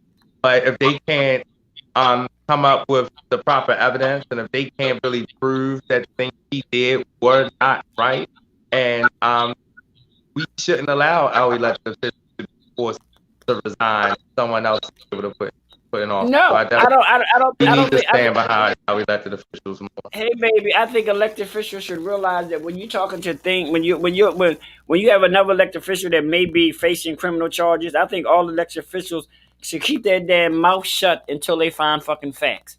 Because then you start making people think a different way. You know what I'm saying? So I mean, until you find things that are facts and things are public record, I think all public officials should keep their damn mouth closed if another public official is going through some kind of a I'll call it a political witch hunt, bitch, because that's what y'all doing anyway, girl. And you without saying cast first, I remember when Catherine,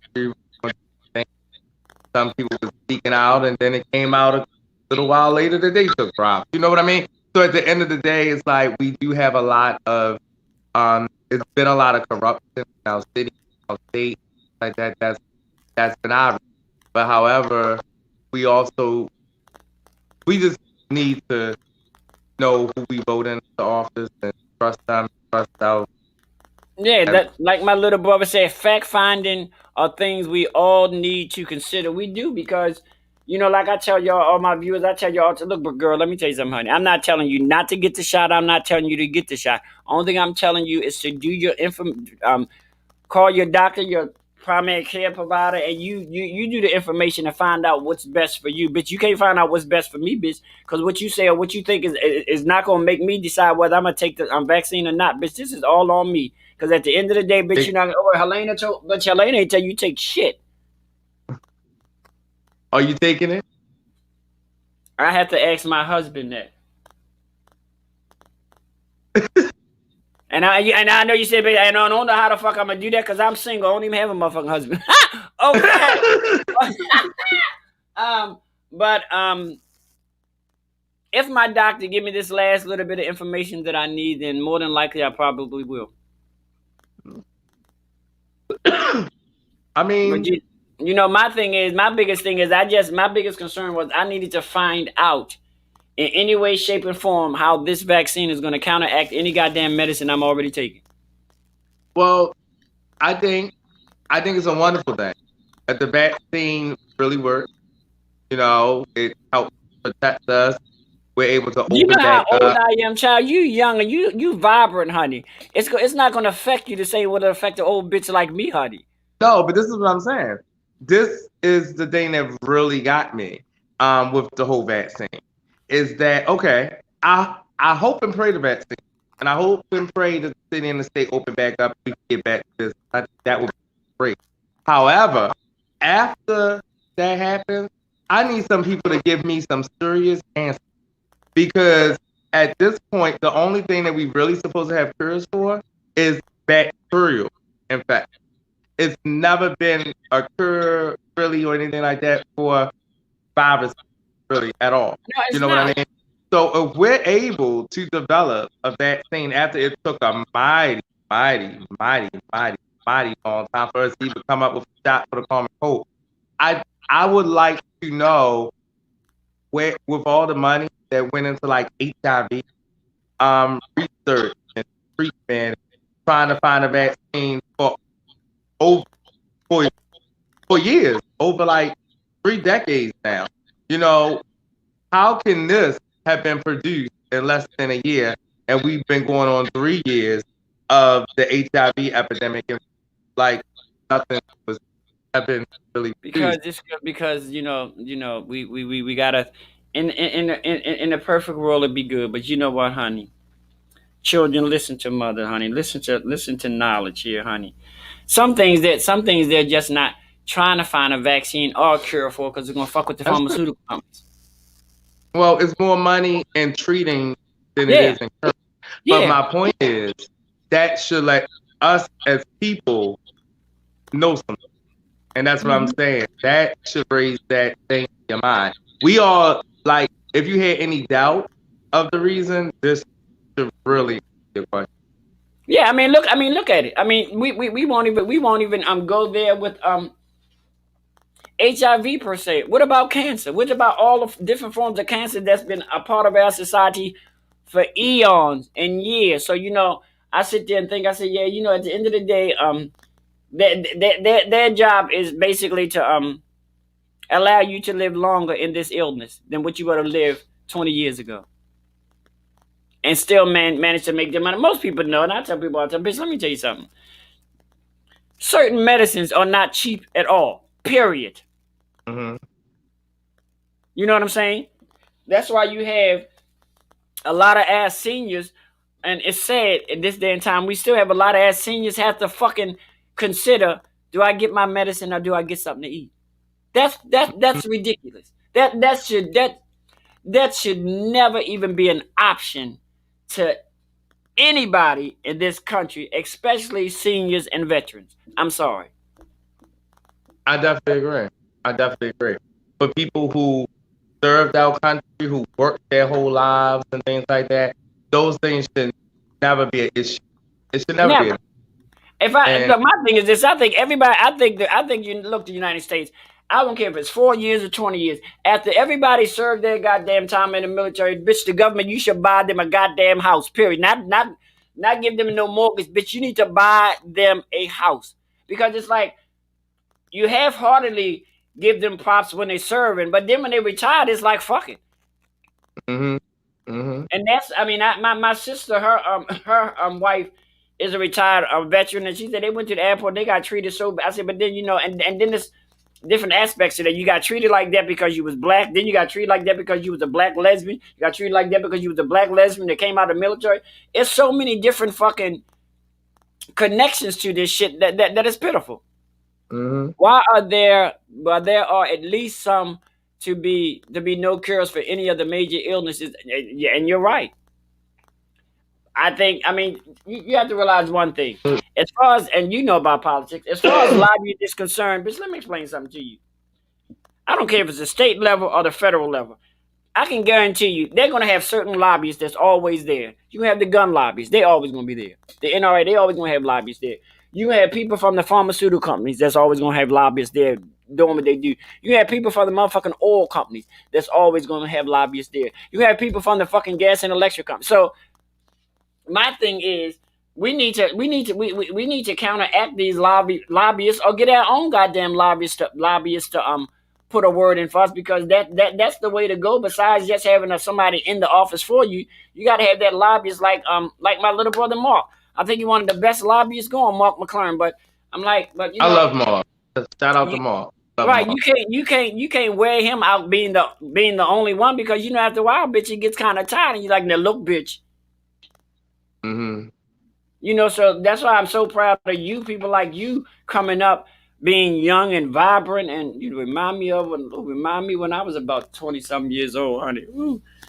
I'm lying, Shy. I'm lying, Shy. I can't even remember back that motherfucking phone. I don't know what the fuck I was doing when I was 21. I was probably somewhere drunk, ill, laying next to a woman. Oh my God! Some things a bitch just don't want to remember, honey. Fuck, girl, no.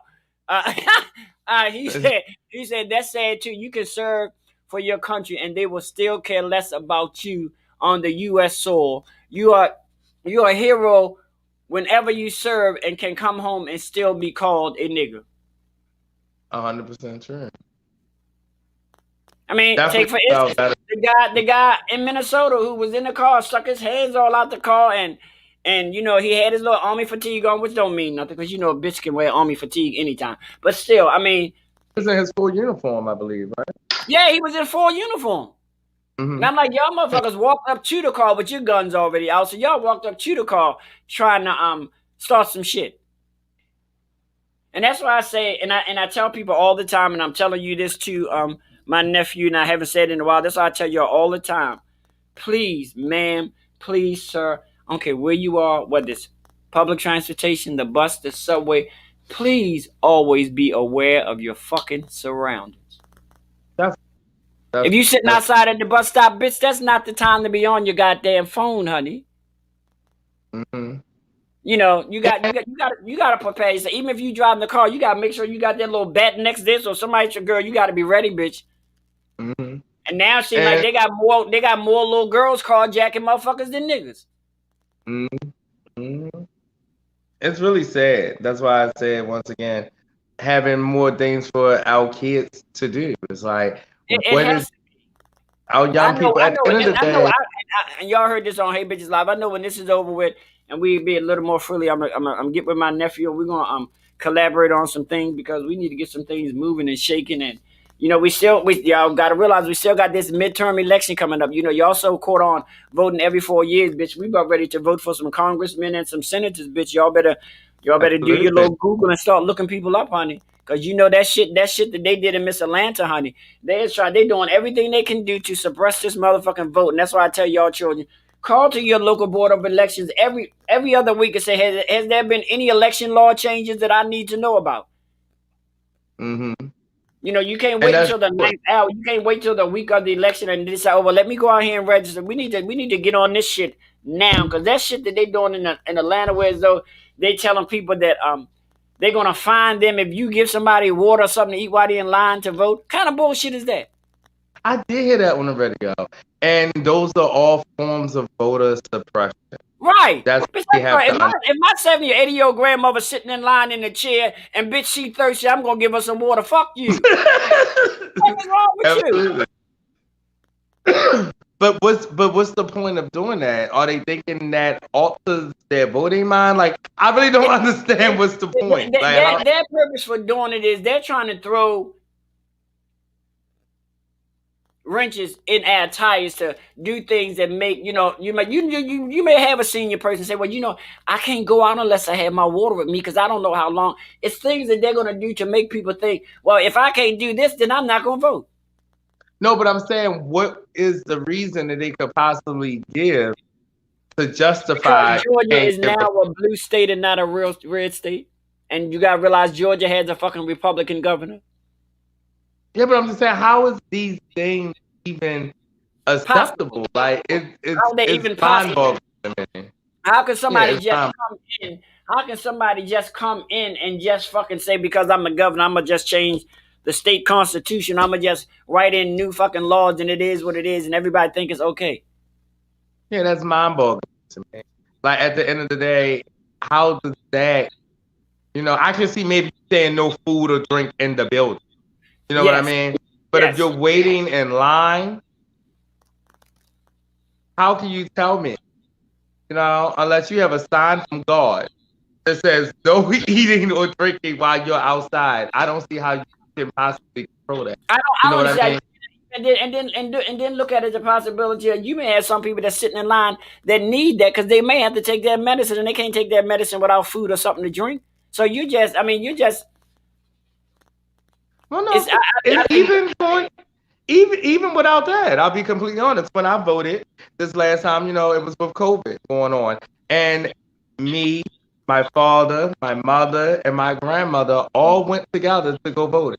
And we stood in line for 3 hours to vote. Oh wow! It was a very, very long time. So, it may not be that it may not be a medicine situation. It just could have been a situation like that it was an extremely hot day, and we was in line for 3 hours. I mean, because I tell people all the time, look, I'm not saying it's gonna happen, but when you go to vote, carry your lawn chair with you just to be on the safe side, because I don't want you to say that I have to stand up for the girl. There's a possibility that you might dead beef day for a couple hours, and then there's a possibility that you might walk the fuck in and walk right back out. But just have yourself prepared so no matter which way it goes, you ready. I don't want, I don't want nobody, when I can't stay in line for 10 hours, I bitch, I ain't gonna stay in line for 10 hours even unless I got a right next to me, honey. Then I might can gobble while I'm in line, honey. But okay. But no, Georgia, I don't, but the sad thing about it is, Keith, I think that what Georgia is going to try to do is try to get other states with Republican governors to try to get on board. And I'm like you, how the fuck can you justify coming up with this bullshit and you put it out there as such? Absolutely. I just don't even understand how some things should even be allowed to fly. I just don't understand. And that's why I'm glad you're in the position that you're in, because you now in the future you're gonna be, along with my brother Mark and my good friend Anthony, you're gonna become one of my political gurus here soon. I hope so. And like I was saying earlier, it's because of Mark and people like yourself and things like that that have been mentors and have, gave me that push in the various directions. I remember I would reach out to Mark, I would reach out to various people and things like that. Kevin McCarthy, like various people. I'm Anthony McCarthy, I'm sorry. Appreciate it. But like various people in our community, and I would ask questions and things like that. And I think that's something that we still need. Like, we still need mentors. We still need help. Like, I don't know everything. You know what I mean? And it wasn't for. I'm 55 and I don't know everything. I'm learning something. But if it wasn't for people like you and allow me to, stand on your shoulders and things like that, then, where would I be? So, and I think that my generation will now need to understand that the generation coming up behind us are now looking at us to be their shoulders. You know what I mean? Because eventually, they're going to be the one leading. So we have to do that. Yeah, but you gotta understand, you not tell people all the time. They always say children are our future, but if they keep on killing that damn children, we ain't gonna have no future. But if we're not giving them any outlets or nothing to do, then what else are they going to do but go to the streets normally? It's like all kids act out and all kids need some form of recreation. And I'm not making any of the bad behavior that anybody do. But I will say that we do need more resources. We do need more recreational things. We need more positive see, thing you for know, them and to I'm do. gonna stop How you can right you there. close Stop you right recreation there, centers, nephew. schools, but And fund I'm gonna tell you jails? something. Don't get it. This is what pisses me off. I'm ready to be a thug real quick. This picks me off, shorty. We need resources, but let me tell y'all this, and listen to what the fuck I'm telling you. Our community need resources, but listen to what I'm telling you. Do not focus all that damn resources around fucking athletics. We can do more than fucking play sports. We need Absolutely. resources where you put a computer lab in these goddamn rec centers. We need resources where you can back in the day where you could teach these fucking children home economics. We need other resources because professional sports ain't everybody's way up out of this motherfucker. I'm trying to tell. Well, it wouldn't be my way. Well, it could have been back in the day because I played competitive volleyball for 20 years. But anyway, but professional sports is not you did, for everybody. real? Yeah, I was actually gonna I was actually gonna try out for the Olympics and everything, but I was like, It was You good. learn something about people every day. It was too many, girl. It was too many men and one woman one time, bitch. I would have been paying attention to balls, but not the ball. Bitch, I said no, not tonight, honey. Oh, So and that's what I wanted. I just want these community organizations and everything just stop giving us resources that are sports centered. mm-hmm. Give resources where in this day and time it's almost just important to have a goddamn trade as it is to have a fucking degree, because most people get degrees now end up getting jobs outside of their degree area any damn way. Mm-hmm. So now is the time for you to get a trade and be a bus driver and be an auto mechanic and be a truck driver or go like to the library that I was talking about and take entrepreneur classes and shit like that. Now is the time. But I'm gonna tell you, like I told my brother the other day, I don't have no problem with supporting black businesses if they're run properly. I'm not gonna support you if you ghetto as hell and not coming in. Girl, I'm not doing. Girl, y'all. You always get on this black thing, but the same way I hold any other store or whatever up to a standard, I'm gonna hold you up to that same standard. I'm not gonna hold you up to a lesser standard because you black. I'm really expecting you to give me more. Mm-hmm. Absolutely. And like I was saying earlier, your daughter said good morning. Good morning, daughter. How are you? It is Thank not you for fucking tuning morning. in. Shut the hell up. It's close enough. Look. Little boy. Stop playing me here. No, but what was you? Honestly, I didn't even notice that. Yes, daughter, it's not morning, but thank you. But the heart is in the right place. You can't blame it on the heart. Praise the Lord. Good evening, Gabby. How you doing, girl? I know you got a pageant or something coming up, girl. You so big on. I lost. Now, what I am going to do is I'm going to start. I'm going to bring families together one day at a time. One day at a time. What I'm doing now, I was supposed to actually have a special show. I was going to do a special show because back in my apartment I have a backyard and everything. But honey, it started raining. I said, an old bitch like me can't get caught in the rain. Back in the day, bitch, I could walk in between the drops, but I can't no more. Honey. Synthetic has not the best hair to get wet, honey. I was hoping we were going to go on a quick commercial break so I could have ran up here and got my charger, but we didn't. So I just. Well, we both gonna come back and Miss Marilyn. Oh no, it's fine. I'm just taking the public into a place that not too many people have been. Okay, well, let me see.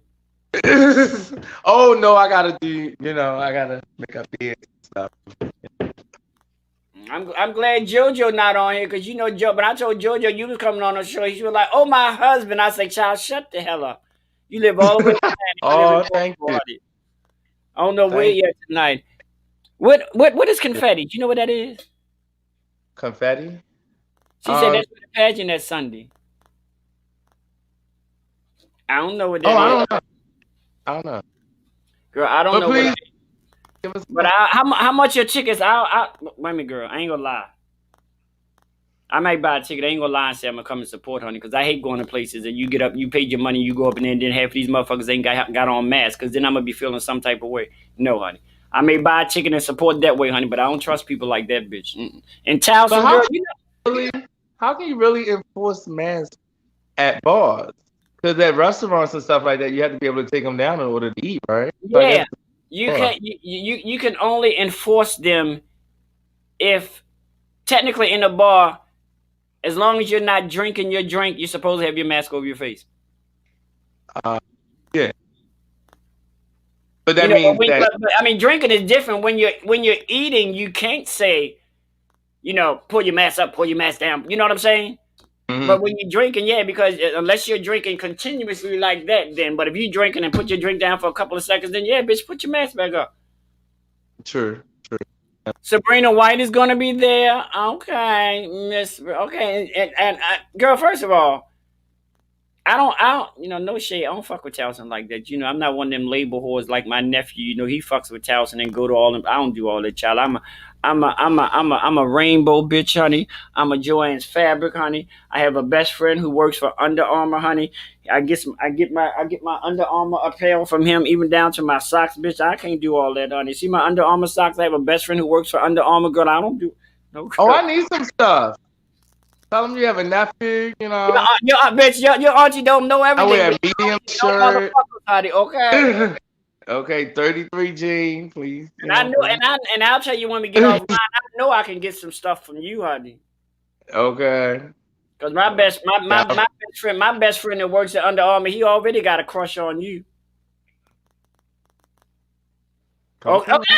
Understand, bitch. What am I saying, honey? Prove it, bitch. We not talking about no cubic zirconia. Prove it, honey. Show me the motherfucking rock, bitch. Okay, put a ring on it. I have the whole. The whole course 6 out of 7. But back, see, Gabby, I can't. You know what? Let me explain something to you, honey. People look at me because, like, if I go to shows or whatever, I'm like. Very rarely you'll ever see me go to a show and I'm up in geese. Bitch, no. Girl, no. That just ain't me, honey. I mean, I know a lot of girls, they go support the girls and they get up in geese. That's too much time and energy, girl. I'll support you as Derek, honey. Bitch, I ain't gonna be getting up in geese. Especially at a fucking pageant, because pageant takes like 6 fucking hours, bitch. My dick can't be tucked that goddamn long. That's gonna be uncomfortable, bitch. They're that long? Sometimes they do, especially Gabby's. You know, Gabby's pageants go on and on and on, on and on and on and on and on. What was we talking about earlier, bitch? Gabby, that's my niece. I love her to death, but bitch, that's what girl. Gabby don't never start on time with nothing, bitch. Do you hear me? Well, and I ain't mad at her because bitch, and the reason why I'm not mad at her, I'm gonna tell you why I'm not mad at her. Because she's not the only bitch that don't start on time. Mm-hmm. Now, see, if she was the only bitch out here having a show and not starting on time, then we may have a little slight problem. Well, hey, I'm definitely not the person to talk about a person not starting on time. I'm not even going to dig that hole for myself. Might have come up here. Comments. I'm not even going to. I'm just going to, We're not going to. I'm just going to smile and nod. We're not going to do that because tonight proves that you're not a timely person. I sang you, and listen. Let me tell y'all a story. This is my nephew. I can say the fuck I want to say, honey. But anywho, my wonderful nephew, as handsome as he is, he was like, "Well, auntie, so what time do you want me to call?" And I was being polite because usually that bitch is coming, like 8:45 or whatever. I was like, well, you know what? I do my little pre-show shit, when you're not in the room. I said, well, 8:55. Bitch, look at me. That surprised me, honestly. Because I thought, it was going to 8:55 came. I was looking at the bitch. It's 8:55. 8:56 came. I said, well, wait a minute, bitch. 8:57 came. I said, wait a minute, bitch. 8:58 came. I said, well, whoa, bitch. Wait a minute, bitch. I know my. But I sent you a message at 8:50. I let you know at 8:50. I did send you a message at 8:50, auntie, and I said, maybe it would be better for me to come in around like 9:10, 9:15, so it can give people time to log on. They ain't got nothing to do with the price of tea in China, honey. I definitely told you that, though, right? But when you come on this show, even if you come on this show at 9 o'clock. The first 15 minutes is going to be me doing all my shit anyway, so you're going to be in the holding. You're going to be down the bottom. See? You know, so I'm like, but guess what? Fuck it, he here. I'm glad he here. I don't know, Gabby. I'm gonna have to. Oh no, everyone got 5 minutes, and we are starting on time. Gabby, how many times have you told me that bitch that you was gonna start on time? Tell me how many times you told me you was gonna start on time and you started on time. Tell me. I'm listening, bitch. I know the answer, honey. I know the motherfucking answer. But, bitch, I want you to tell me in front of the whole motherfucking world. How many times have you... Okay, girl. Okay. Miss Gay Merlin, United States Icon 2021. That's the link. Okay, Miss Gay Merlin. So, I Oh, heard... I don't even know who show this is. Well, wait a minute here. Who is being interviewed? Doing a login. I'm playing. No, he didn't. I could, but no, so, Keith, what is your... Hold on. So is this is going to be who's going to represent Miss Gay Maryland, though, right? Is that what it is? No, this is going to be... Because I don't really know that much about the Let me explain to you, honey, okay? This person will be Miss Gay Maryland, United States. We also have a Miss Gay Maryland, America. Okay, And, so it's like Miss USA and Miss America. Mm-hmm. And Miss United States. Now, I never knew what was the difference between Miss USA and Miss America in the straight world. Well, in the main sport. I never. Okay, like, well let me explain to you. You know I'm a pageant queen, honey. What do they do different? I used to train the heterosexual girls for pageant. The difference between Miss USA with the regular girls, bitch, that was just so crazy. Bitch, the wrong person been heard this, and they be saying I be like bashing, but bitch, that's the Miss USA for the heterosexual women is the difference between Miss USA and Miss America is Miss America is a scholarship pageant. Meaning that most girls that go to Miss America are going there for the purpose of getting money to further their education. Because if you notice, Miss America pageant has a talent portion, and Miss USA don't. I never really got into watch. Mm-hmm. Miss USA, she goes on to Miss Universe representing the United States. I don't know where the fuck Miss America go. That bitch probably just go home. But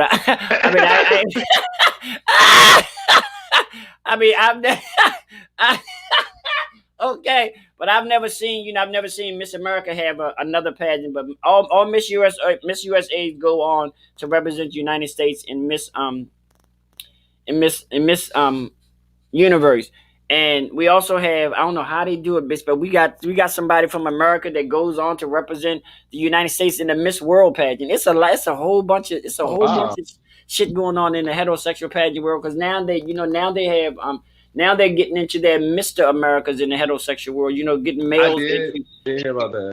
Because a lot of males are into a lot of males are into getting injections these days. I never needed. I was. Oh, he told y'all, bitch, he never needed it. You mad or not? Now y'all really gonna be hitting his motherfucking inbox all these saying audio, motherfucking audio. Okay. I never need. A lot of those guys, even in the let me say it right, even in the exotic dancing world, a lot of the guys are getting implants. Mm-hmm. Definitely. I'm scared. However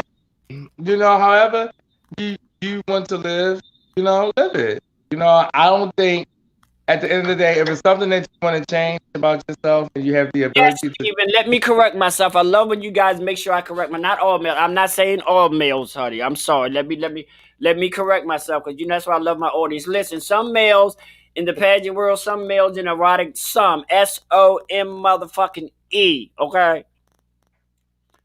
Get implant. You remember back in the day that we had a high percentage of, we was getting all these so-called what do they call them, metrosexual males who started getting their nails done and getting pedicures and I'm gonna do it on my show next Monday, because I didn't have time to do it this. I don't know if you saw the which is crazy, the little article about the gay sex therapist who tried to explain to people that two men could have sex and it's not considered gay sex? I'm gonna send it to you. I'm gonna send you the link. You know, bitch, when you have a show like this, bitch, my nose be on the ground. You know all the headlines. Yes, bitch, I need to know because I need my motherfucking people informed, honey. Do you, bitch? If you ain't gonna hear from somebody else, you gonna hear it from this bitch. Like I was telling my girlfriend last night on the show, she got Facebook. Y'all be careful because Facebook is doing some real crazy shit. My girlfriend just got kicked right the fuck out the show. She just automatically, she just like automatically went to Facebook jail. She tried to get back on there today, bitch, and they wouldn't even let her back. But I looked at all of her comments. She didn't say anything derogatory. She didn't say anything that could be justified as bullies. So I'm like, what the? I mean, is ad platform we talking about real shit that is really bothering y'all? Did y'all start picking on people like that? That's what. You know, but I ain't going nowhere, bitch. I'm not. Look at me. I'm not going nowhere, honey. I'm not going nowhere until Jesus says time for me to go, honey. My ministry is here. My ministry is out in the bar when I'm performing. I ain't got time for that, Miss Facebook. And I tell people all the time, I still need somebody to explain to me how the fuck do you go to Facebook jail? Because I got a heart of gold, but this motherfucking mouth right here, yeah, it needs a lot of motherfucking. And I've said some shit about motherfucking Facebook, honey. I've showed some shit, and bitch, I've never, ever been in Facebook jail. So I'm trying to figure out what the fuck is what the fuck. I've been there a few times. It's not. I've never. You know, but that was back in my younger days. You know, I haven't been there lately. Well, I haven't. And you know me, I'm a little older, bitch. I kept on asking my daughter. I said, bitch, why every time I turn around, you got a new goddamn Facebook page? She said, Daddy, I was in Facebook jail. I said, well, damn, bitch. How many different letters you gonna put on the end of Amber, bitch? Stay the fuck out of Facebook jail.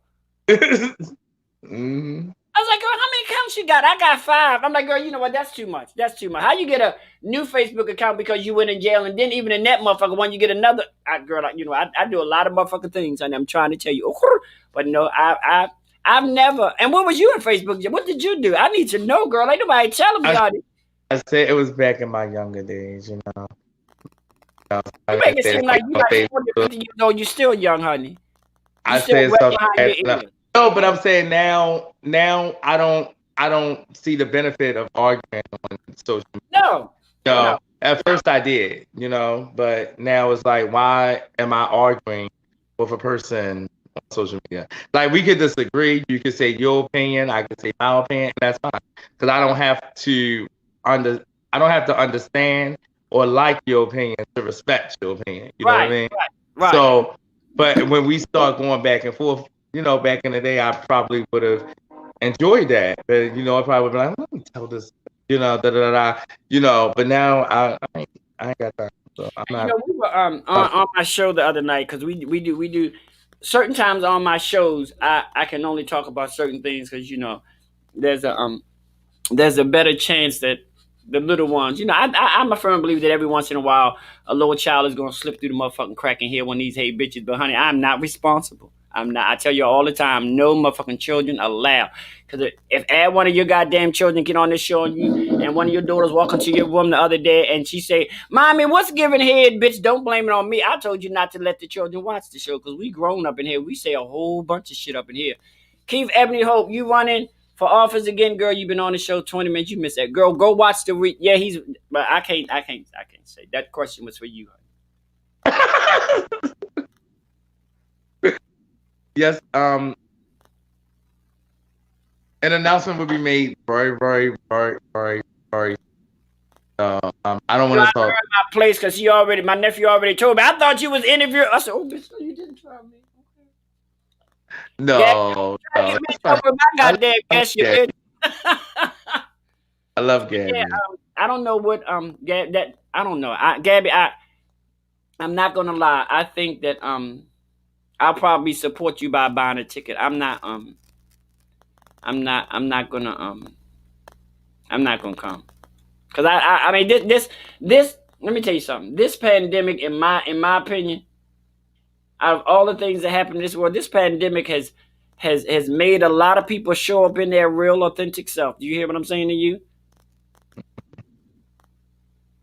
You know, I mean, Gabby, I love you. You know I do, girl. I love you, girl. But I can't, child. I get scared of being around a whole bunch of young people, honey, because y'all do things a little bit different than me, honey. I can't. Is y'all going? I'm streaming live, bitch. I watch it live. That bitch. I watch it, girl. Girl, I can't. You're like, I'll watch. I watch it live, bitch, but I can't, girl. I can't be in no room with a bunch of people coming from all over the damn country, and some of them might be coming from Florida or the girl. No, girl. I mean, I love you. I can't. I can't. This is what I'm gonna ask you. We're gonna take a commercial break, and we talked about this on my show the other night. We on my After Adult show, we actually talked about sex workers. But anyway, don't act girl. Look, child.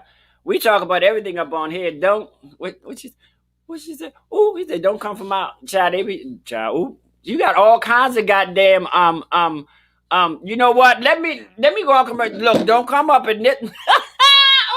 Okay. You got your daughter and your significant. Okay, well, all right. Well, I'm sorry. Wait a minute. First of all, let me do this. Who is your husband, honey? I need clarity. I don't know. I know I cleaned my own house today and I ate McDonald's. So I don't, I would love, to, would have been nice if I had a home cooked meal today if I'm married.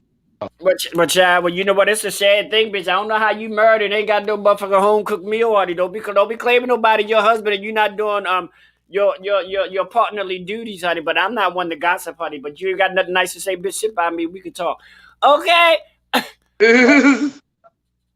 Oh, that might have been Gabby. Gabby's your bitch by. I mean, oh, I'm sorry. See, we thought. See. Okay, go ahead. Nice girl. Oh, okay, Gabby. That's your okay. I know that's right. Let me take a commercial break. We'll be right back. That's my girl. Shut the hell up.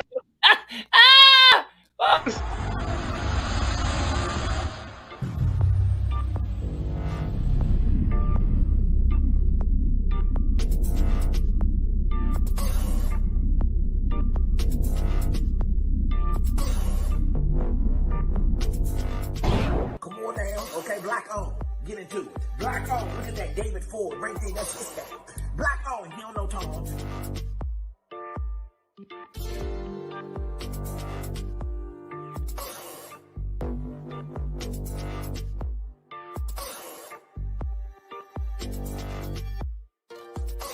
Look at that David Ford. That's his style. He don't know Tom. Yeah.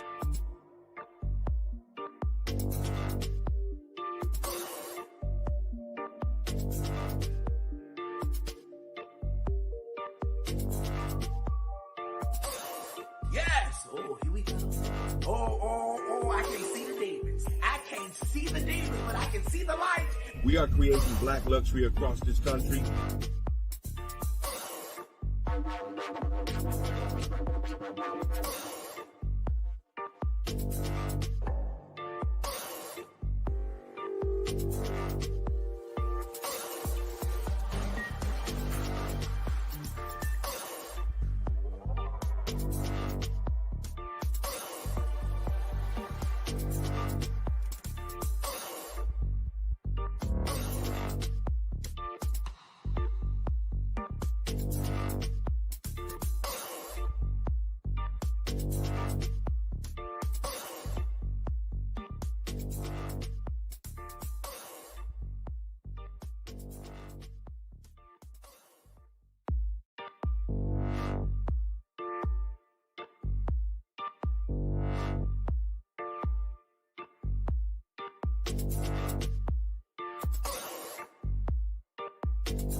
Lord. Yes, Lord. All right, welcome back to Hey Bitches Live. My little guest, he always be out. He must have his value. Oh, but all right. See, these children, you know what? It's the second time, about the second or third time I did a commercial, but I guarantee you one thing tonight, bitch. My nephew will not show me up tonight. I will be changing my motherfucking clothes tonight, honey, okay? I might come back on this motherfucking, I may come back on this motherfucking screen with the t-shirts and my panties on, bitch. You are not going to okay. And I need, who is this Stephen Powell Allen? Who are you, sir?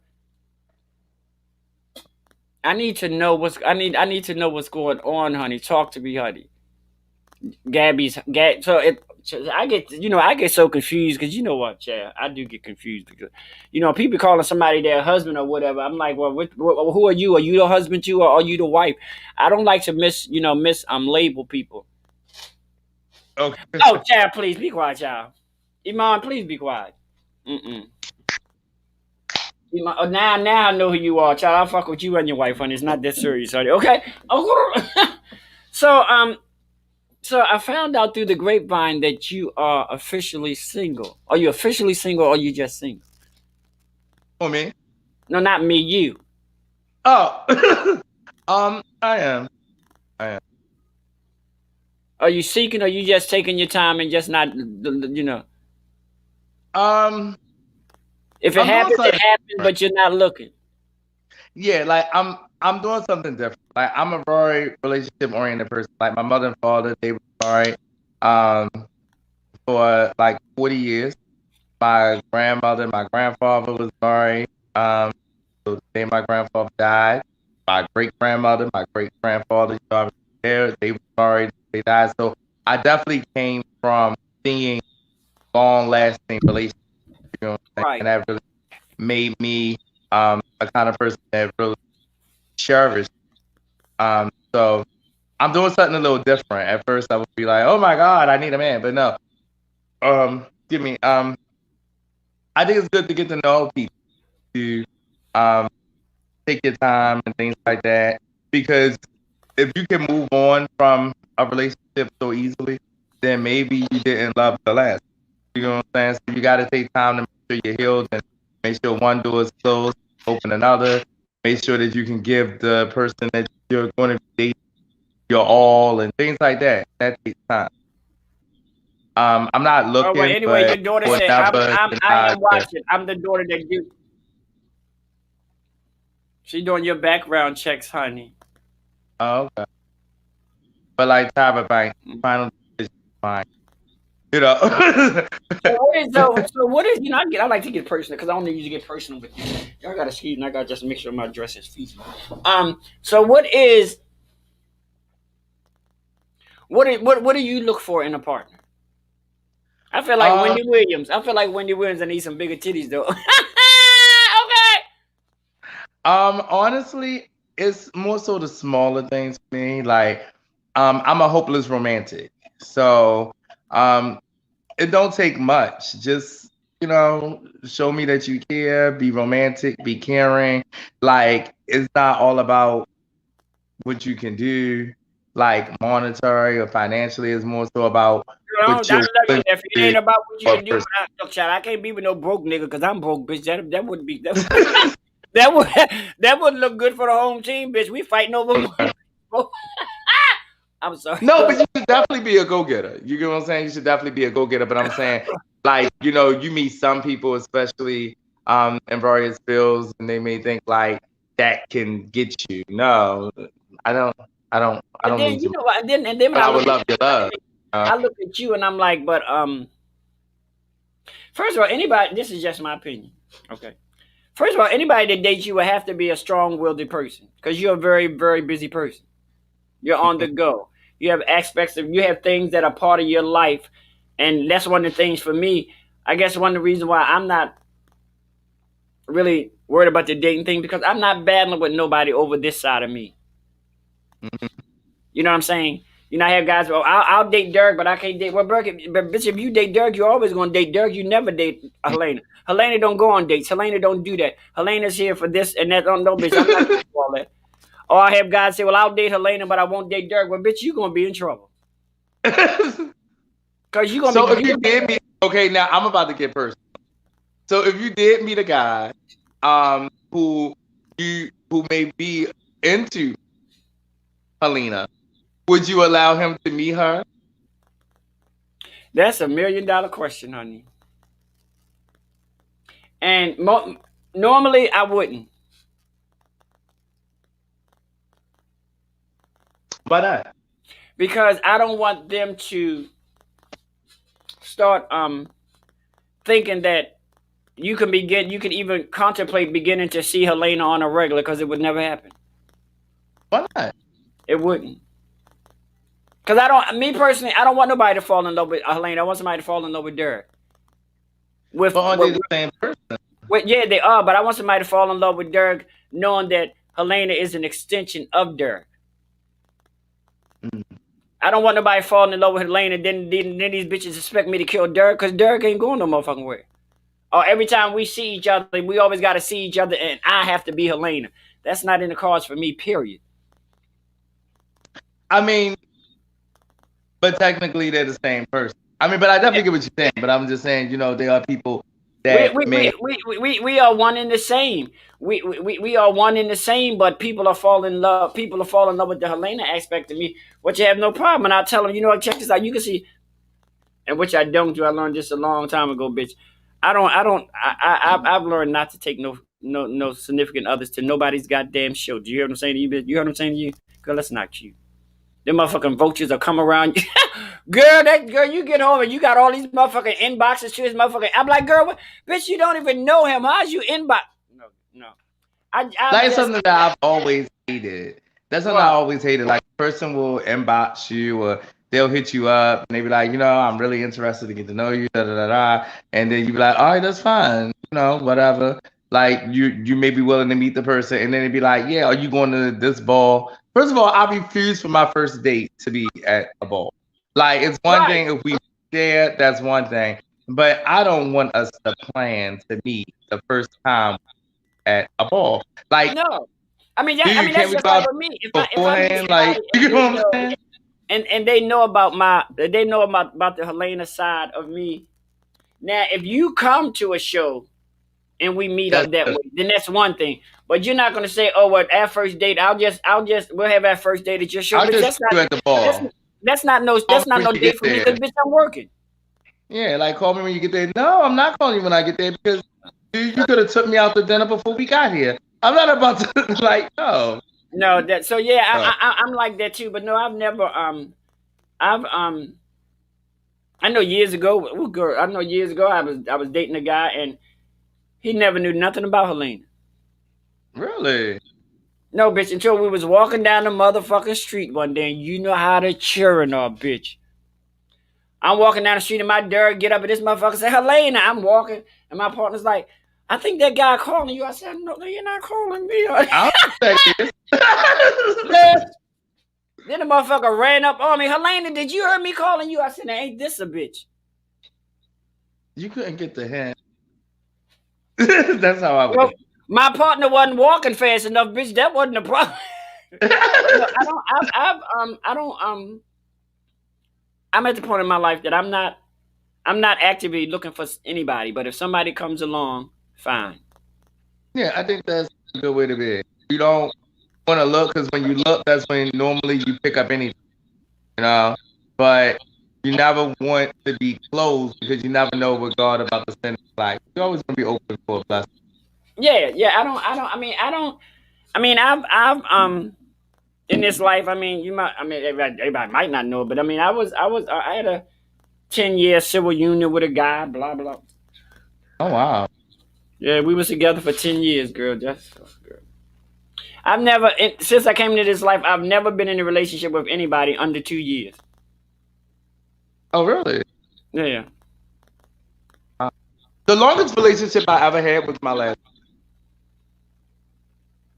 And how long was that?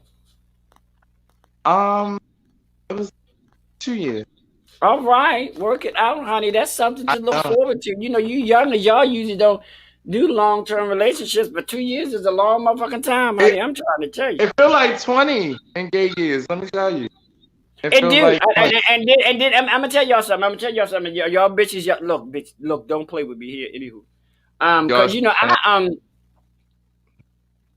this is getting real personal now, bitch. I've been in relationships when I dealt with guys who were total bottoms. I've been in relationships that I've dealt with guys who were total tops. And I've been in relationships that I dealt with guys who were versatile. And not during any of those times did I ever cheat on my partner. That's amazing, and that's good. Even though I know I was dealing with somebody who may have been a total bottom, and you know, every once in a while I may have wanted something, but I just wasn't going to get none because he wasn't giving none. So I was just, okay, girl, whatever. Well, I mean, I ain't That's when a having bitch can get creative and go That's down what to I want, Baltimore baby. Street Come on, and you buy gotta little. do it.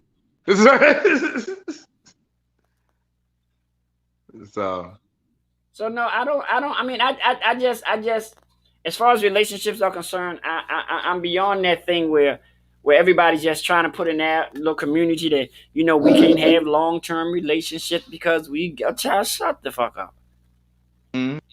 You just Well, got I to mean, have the mindset that your relationship is going to be what the two of you make it. Your relationship is not going to be what all the people on the outside telling you what the hell your relationship going to be, because that don't make for a relationship. hmm And I think you gotta have an understanding with your partner. You have to know that your partner is you and your partner have to be on the same. Like ultimately, even though I may be doing different things and all that kind of stuff, one thing that I would never do is try to make my partner feel like they're not included or anything like that. So sometimes I may even go above and beyond to make sure that my lover is comfortable. Because at the end So of the yeah, day, that's I mean, and that's something that you would have to do, because I'm in the same boat because of the line of work that I'm in. I mean, I'm to be honest with you, I actually enjoyed one of my partners never came to any of my shows. I loved the shit out of that. Never came to any of my shows, and I was fine with that. really. Because I know, being in this arena, sometimes little bitch get flirtatious with men or whatever. Bitch, that's what, girl. I'm doing that for a corn, girl. I'm going home. It's just so much drama bringing your partner to the arena that you're in. Sure, sure.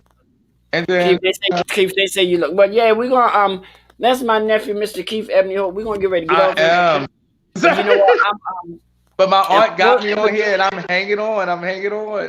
And I for all am. of y'all who asked his relationship status, he gave it. I'm not gonna repeat it. If you want to know what it was, you can go back and you can look at this on YouTube, or you can go back and you can look at this on Facebook, because we don't do no repeat performances, bitch. Everything is natural and all real up in here, honey. And he got me this time, but next time this motherfucker changes. So this nigga changed his clothes 3 times, bitch, and I didn't change my clothes once. But that's fine, bitch. I'm gonna get you the next time. And I I'm gonna change right learned from the best. I'm gonna change. I learned from you. You did, bitch. You got me on that one, bitch. I'm gonna give you that one. I'm gonna give you 10 across the motherfucking boards, honey. He made a bitch stop in the name of herself, honey. I'm trying to tell you. Well, nephew, good night. I love you. We most definitely need to stay in touch, because we got some things that we need to get ready to do, and I'm gonna be on. You got to keep me abreast of the premiere. I'm gonna get Leah some. I'm gonna get my niece Leah some work, because she's a phenomenal makeup artist. That bitch. I love Leah. I love her. Yeah, Her makeup and we always. going to the premiere together, girl. I'll make that. I don't know. I might make you dress, bitch, because ain't lying, bitch. When you get to be this old, I just can't be hanging around all the pretty bitches, honey. That's not, girl. No, I okay, bitch. Fuck you. Well, we love you guys. Y'all have a wonderful evening. And if you don't remember anything, remember this: life is not a Trump rally, bitch. Wear your mask. And thank you so much for having me on. I really appreciate it. Thank you, everybody that tuned in. I enjoyed myself. Great time. Thank you Yes, so Stephen, much. I do know I changed my love you. clothes a lot, but my nephew beat me to the punch, honey. He was wham bam, thank you, motherfucking ma'am. He was like, yes, he was done, honey. He went from And brown please to don't yellow forget- to blue.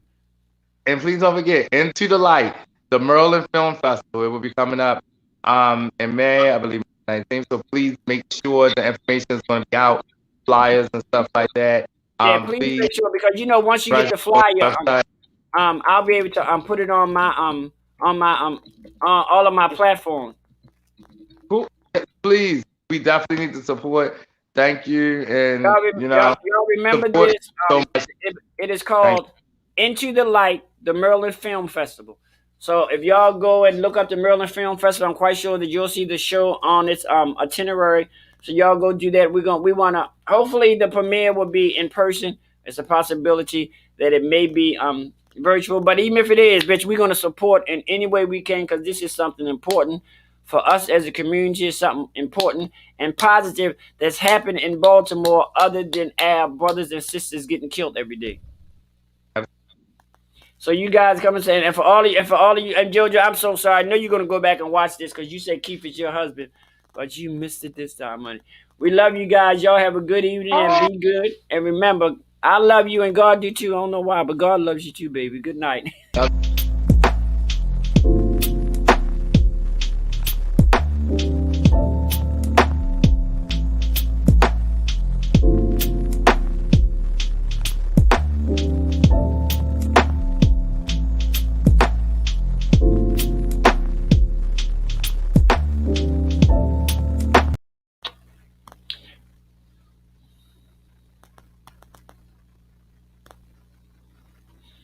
Y'all gotta excuse me because I don't know. Every time I try to close this damn show out, I forget all about where my damn outro is.